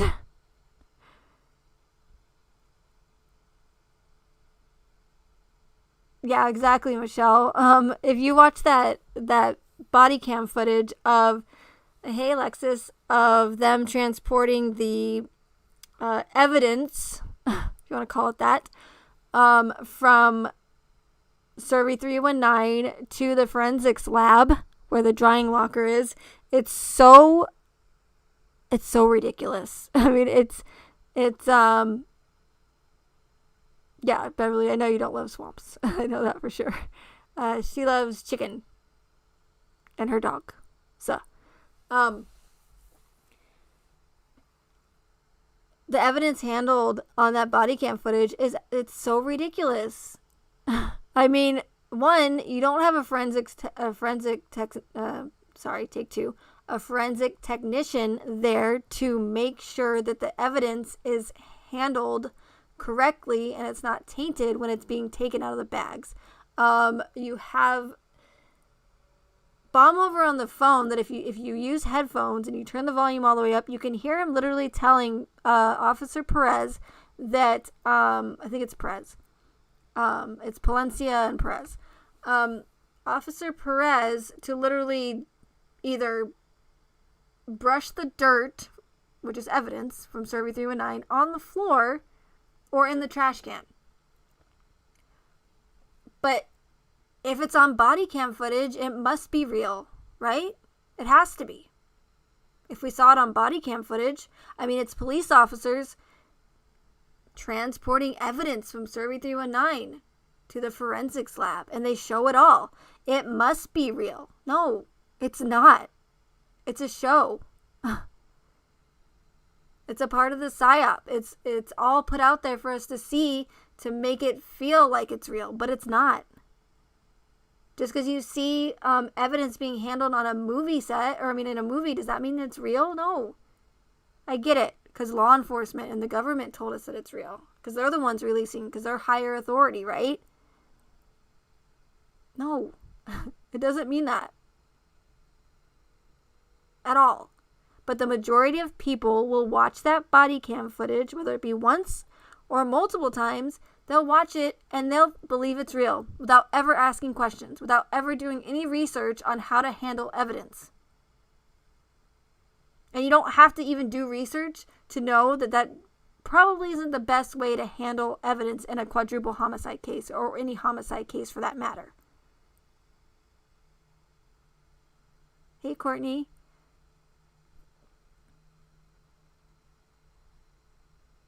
I mean, that's why they should... Why do you think so many people say, I don't understand why there's so much footage. I don't know why nothing adds up in this case. Why was nothing done by the books?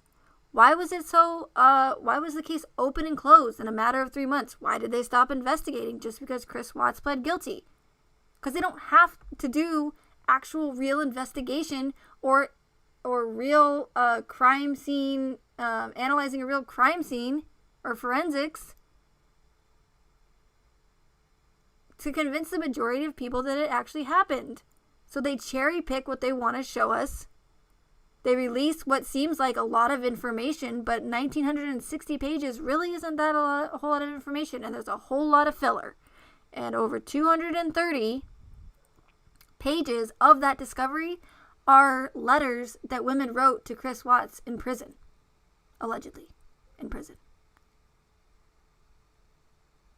What does that have to do with the case? What does 230 pages of letters from women to Chris in prison have to do with a murder investigation? Or with the case itself? Nothing. It's filler. And it gets people pissed off. People are like, oh my God, I can't believe these women would write a murderer. And people get worked up about it. And it steers people in the opposite direction of what's really going on. There's multiple pages in the discovery that are blank. There's multiple pages in the discovery that only have like one or two lines of information on them. There's multiple pages in the discovery that just have like one photocopy of a like a post-it or notes or whatever. It's filler. Why do we need footage of Ronnie Watts being transported from the police station to a hotel? They give us that footage, but they don't give us any of the other footage that I mentioned earlier, like Survey 319, the route that Chris took, any CCTV footage, any of the neighbors' footage. They didn't give us all of Nate's footage, which they should have. Why are they cherry picking? Why do they only give us what they want to see? Because they don't have to give us all of that information to convince the majority of people that it happened. And also because when they leave shit out like that, when there's so many gaps in between, and I hate that word, I can't believe I just used that word, gaps and gape. When they leave so much out and in between, it gets people, especially in the true crime community, that they know, delve into these cases all the time. They're going to try to find the answers that they left, the answers to the questions that they left us with about this case that they're clearly not ever going to answer. Yes, Scotty, you won. Congratulations. You are the winner of the unofficial Chris Watts trivia, or unofficial Chris Watts, unofficial narrative Chris, whatever the title says. Or any of the airport footage. Yeah, exactly, Chica. Hey, Rob. They didn't give us any of the footage that would be relevant or make us get any closer to understanding what happened with this case. Good night, Scotty. Thank you for being here. Yeah, and it is rigged.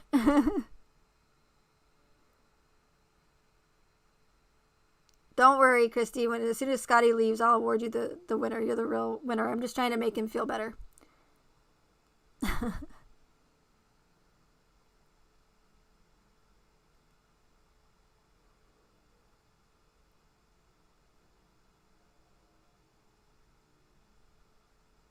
Yeah, it is true. It is kind of unfair. He did help with the questions. Only a couple of them.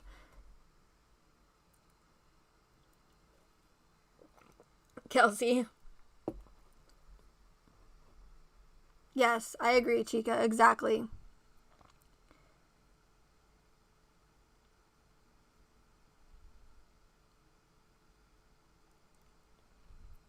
But you guys all did amazing.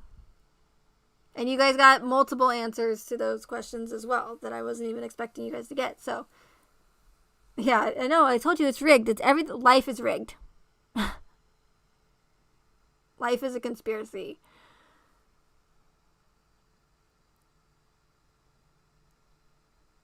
To pull at heartstrings, Steph. To pull at heartstrings. That's why. That's what they do that. So that if anybody like myself or anybody else tries to question the authenticity of this case, we look like bad people. We look like the pieces of shit that are, saying that, no one died or whatever, or that the families are full of shit. We're the bad people, right? Because they're victims. So how dare we?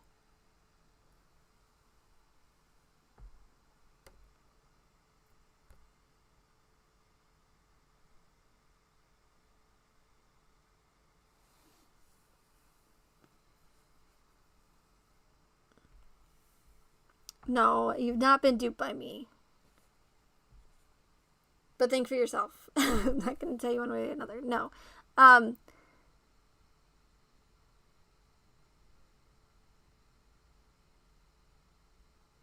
the problem with this case, and the problem that difficult time I'm having is, I've mentioned this before, you have your controlled opposition channels, who are the bigger channels that shall not be named, but you have those ones that always seem to get the interviews, they always seem to get information that nobody else can get, or whatever, or the breaking news that nothing ever comes from it, right? Your controlled opposition that will put out a little bit of factual information on the case with a whole lot of disinformation to steer people in the opposite direction of the truth of this case.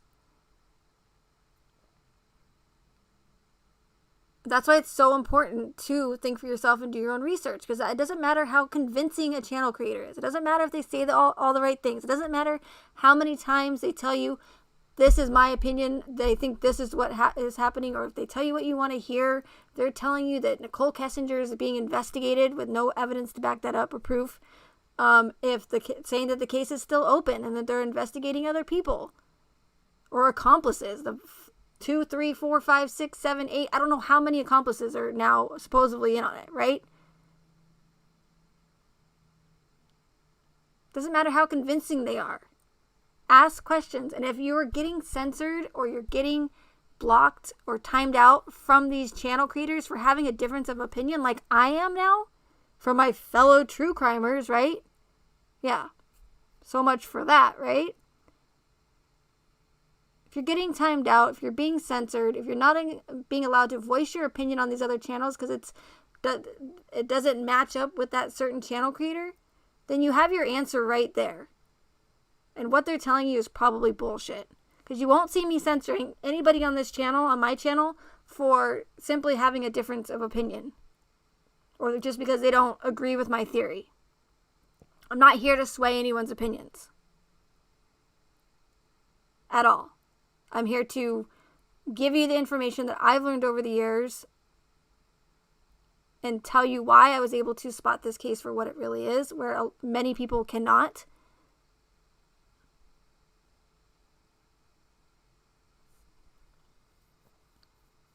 And I seem to be the only one that's giving some sort of answers to all these questions that other people have. Like why nothing adds up. Why Nicole Kessinger wasn't investigated properly. Why it was so open and closed so quickly. Why nothing was done by the books.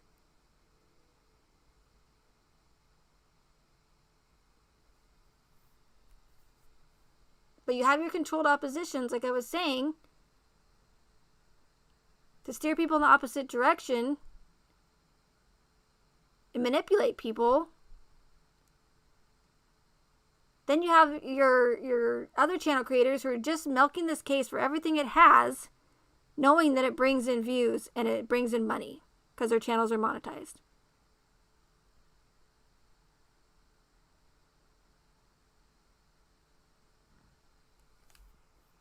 So I'm doing this on my own pretty much.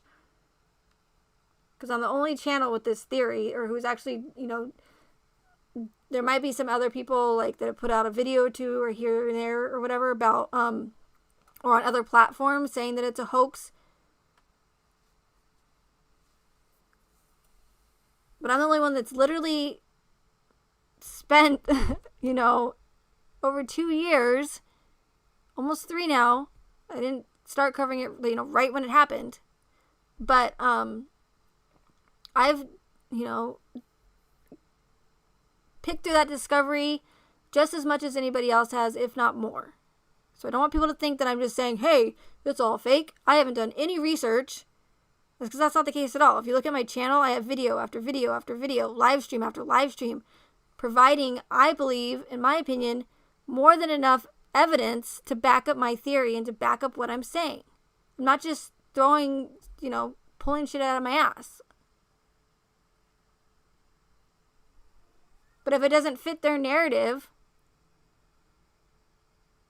or if they have tunnel vision because they want Nicole Kessinger to be behind bars for the rest of their life, they're not going to hear what I want to have to say, period. So it's pretty much sucks for me. But I'm doing my best. I'm doing my best to wake people up, and if not completely wake them up to orchestrated events and psyops, then at least enough for them to ask questions and think for themselves. As no matter how cheesy that sounds, it's so important, especially these days, with all of the propaganda and the misinformation and the disinformation coming from the government and mainstream media. Ask questions, ask to provide receipts, ask them to provide proof of what they're saying. Make them earn your trust. Don't just give them your trust right off the bat because they're convincing at what they're saying. I might not sound or come off as, confident as some of these other creators and what they're saying, but again, I'm not here to sway opinion. So personally, I think that's a good thing that I'm not the best speaker, because I don't want to sway opinions. I want people to learn and be able to spot these for themselves, not just because I'm telling you guys.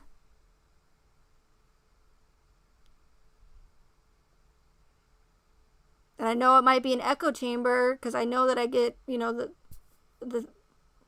lot of you guys that are here all the time, but, I'll just keep doing it as long as I can, I guess, till I can't take it anymore. But, it does get frustrating, and especially since I've been censored. I can't go to other channels now. I can't discuss my theory, because the minute that I was transparent, because I've always been respectful on other channels about it, and I probably shouldn't have been. From the very start, I should have stood my ground, and I should have said what I wanted to say, instead of worrying about hurting other people's feelings and worrying about upsetting other channel creators, just because I'm another channel creator. Everyone else can go in these chats and accuse Nicole Kessinger of murder or murder with no evidence to back it up. And they don't have to say in my opinion, but when I say that I believe that this is a psyop and it's orchestrated to push multiple agendas, and I have evidence, more than enough evidence in my opinion, to back it up, I get timed out, I get blocked, I'm the bad person, and I'm disrespectful. That's amazing to me.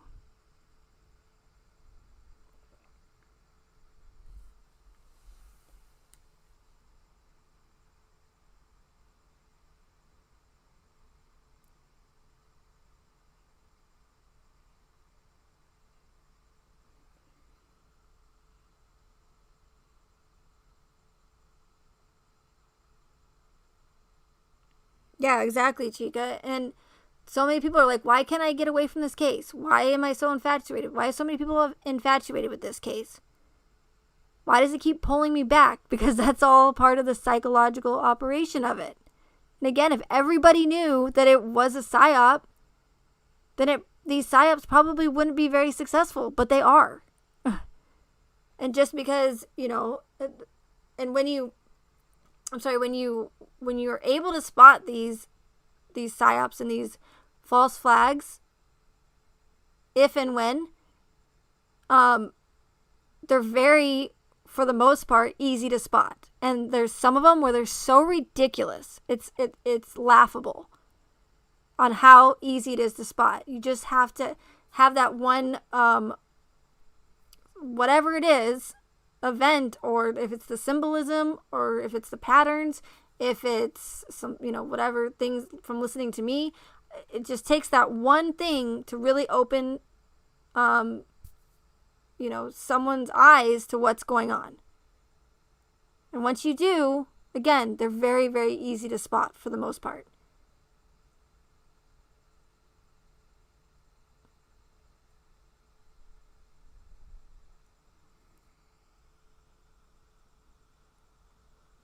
Multiple agendas, lady, multiple. Always, always, always follow the money. You know, key bono, who benefits? Who's going to benefit the most financially from this? Multiple people benefit from it. Thrive, huge publicity stunt by Thrive. I mentioned it earlier. And it will take me like another hour to literally go into the multiple agendas behind this. I mean, it probably shouldn't take that long, but I mean, they're not going to go through all this to only potentially gain one thing. There's going to always be multiple agendas involved. But in a nutshell, for the most part, it will always be, someone will always gain substantially, financially. They will either try to pass some sort of law, take away a right or multiple rights from us, whether it be free speech, whether it be gun control.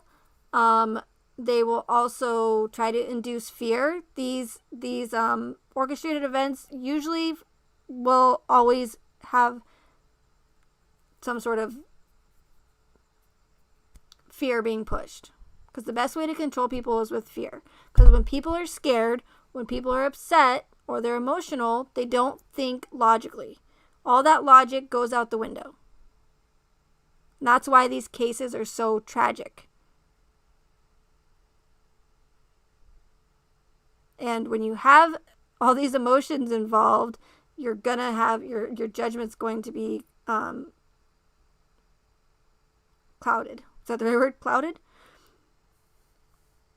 You're not going to be able to see things for what they really are. Let's just say that. And they have to, orchestrate these events because they know that they can't just come out and say, hey, we're going to take this away from you. We're going to take that right away from you. That's been in the Constitution for years. We're going to take away your free speech from you. We're going to take away your guns from you. They can't just come out and tell the public that. They know that. It would never work.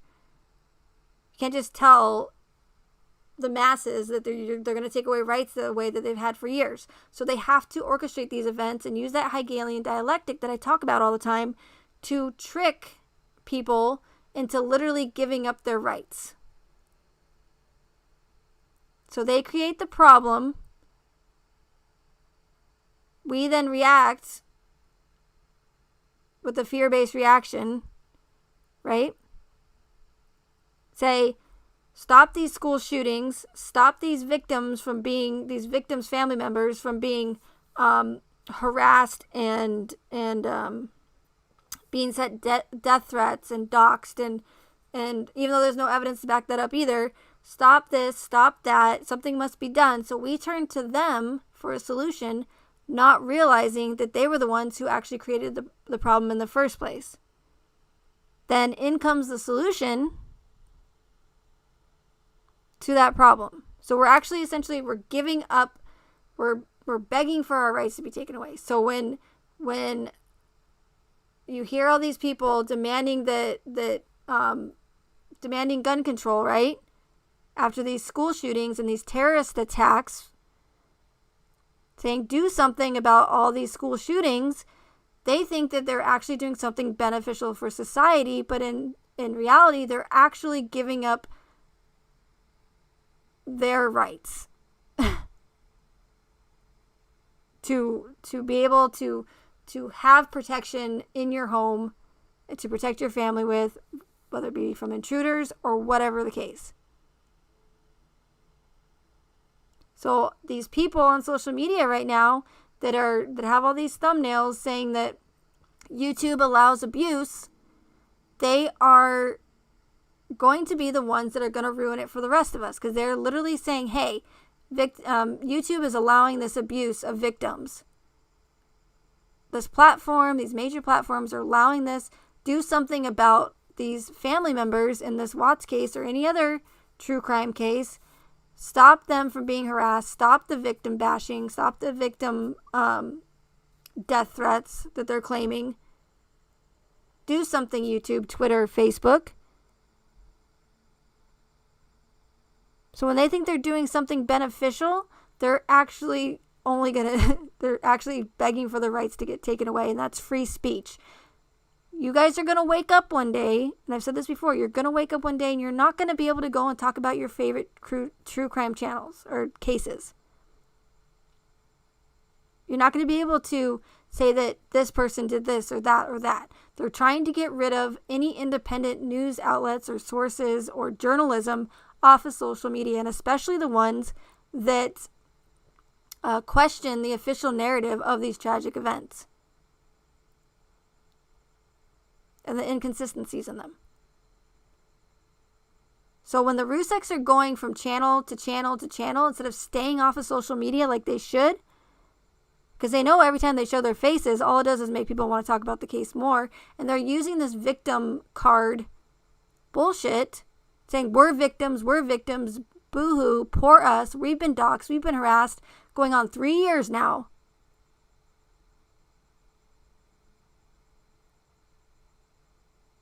And pulling at heartstrings, and all these people, and like these bigger channels that I'm not even going to mention because it's not even worth it. I don't want to even give them, any of my time. But if you really look at what the Ruseks are doing, they are literally pushing an agenda. And they're saying, oh, we're being abused, we're being harassed, we're being sent death threats. Show me the proof. Ruseks, show me all the police reports that you filed where you've been sent death threats. Simply talking about the case, a well-documented, or not well-documented, but a documented, highly publicized case, is not victim bashing.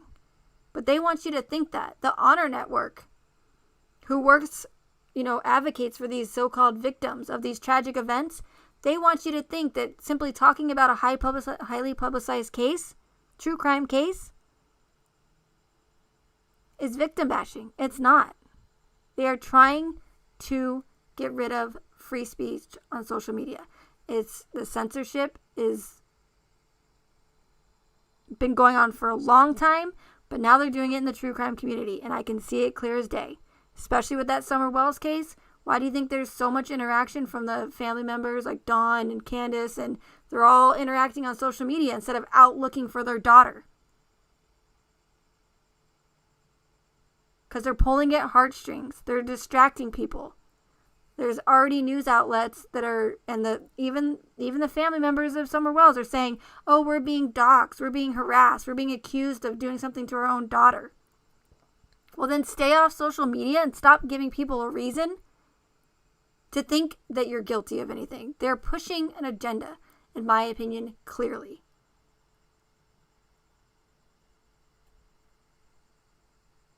I do think that they are Lady Yes. And I have multiple reasons for that as well. But I don't want to get into it right now because I've been on for 2 hours. But I don't mind answering, any other time.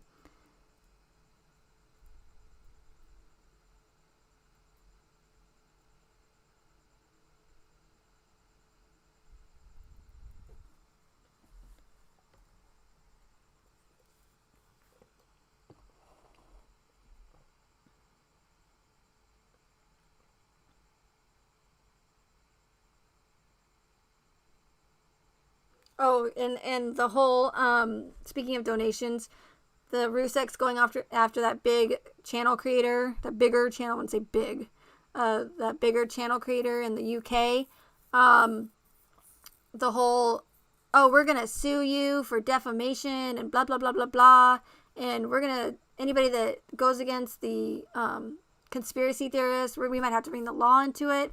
It's all a ruse. It's all an act. So that bigger channel creator, that controlled opposition that everybody seems to adore and love, who is clearly a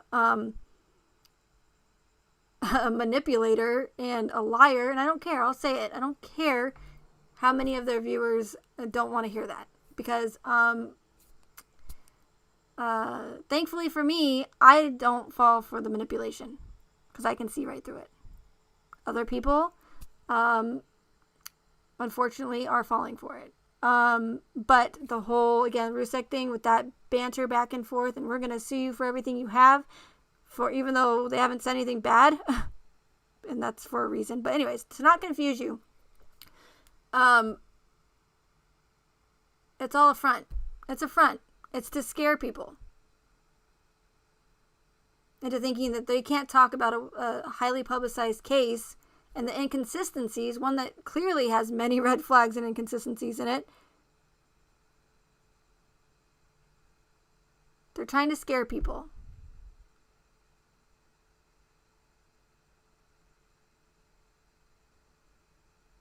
Okay, Beef.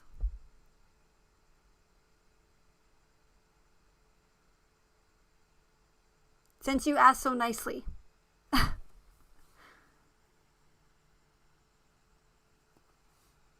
And if they would have, Chica, if they would have sued him, how long has the Ruseks been saying that they're going to sue that particular channel creator?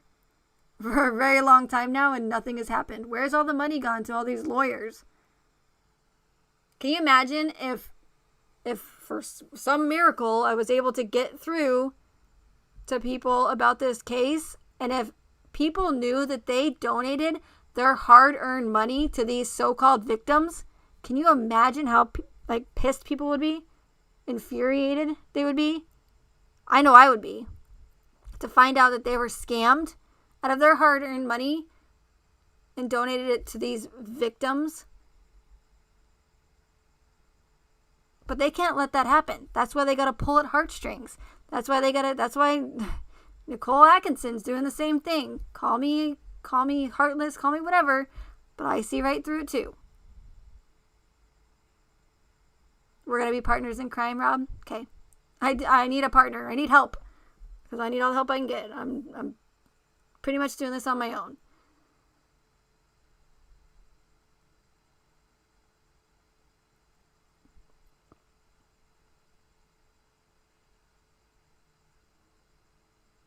These people don't care. These so-called victims don't care. The government doesn't care. Law enforcement doesn't care. They don't care about us little sheeple peasants. And again, just because you're a victim, even if it's a real victim, being a victim does not make you a saint. It does not mean you don't have motives. Doesn't mean that you can't use your whole victim card for, to benefit you financially or in whatever way you want it to. Oh, we're victims. Poor us. And people fall for it hooked, line, and sinker. I know, Chica. I know you have me, thankfully. I mean, I have you, thankfully. Without Chica, I don't know, and Jenny May and Scotty and several of you others, I don't know what I would do. I'd probably lose it. Michelle.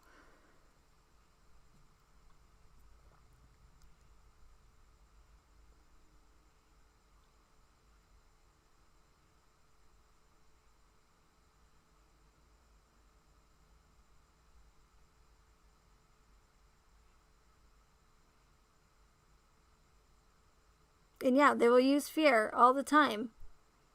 Chica is on D-Live, but she's been busy. I won't speak for her, but...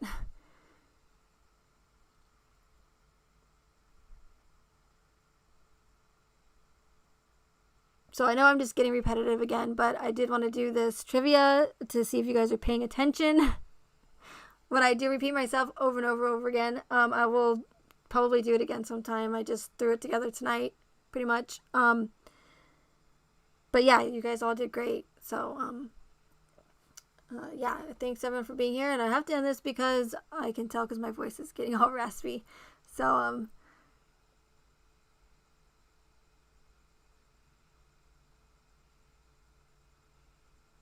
I didn't realize that, Christy. Yeah, I didn't realize that he said that.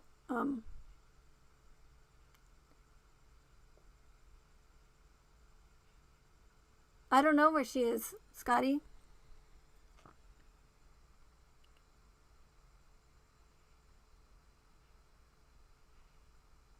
But yeah, okay. So thanks everyone for being here. I could talk about the case for forever. But and I will try to do more live streams. Please follow me on D-Live. I'll put my D-Live link in the chat. Michelle, I would. If you're not following me on D-Live, but I am less censored over there, and it only takes a couple minutes to sign up. So, yeah, if you get a chance, check out my DLive link.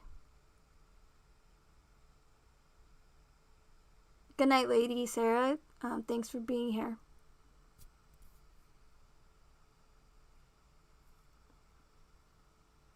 The guide stones are less than an hour from my house, but I've never been to see them in person. They're probably just stones. I don't think there's anything special about them. But yeah, those are something else. Yes. Scotty's still here, but you are officially the winner, Christy, on trivia. Congratulations. Sorry, Scotty. I have to give it to Christy because you did help with some of the questions. All right, I'm done, guys. Thanks everyone for being here, and hey, Dave, and I will see you guys next time.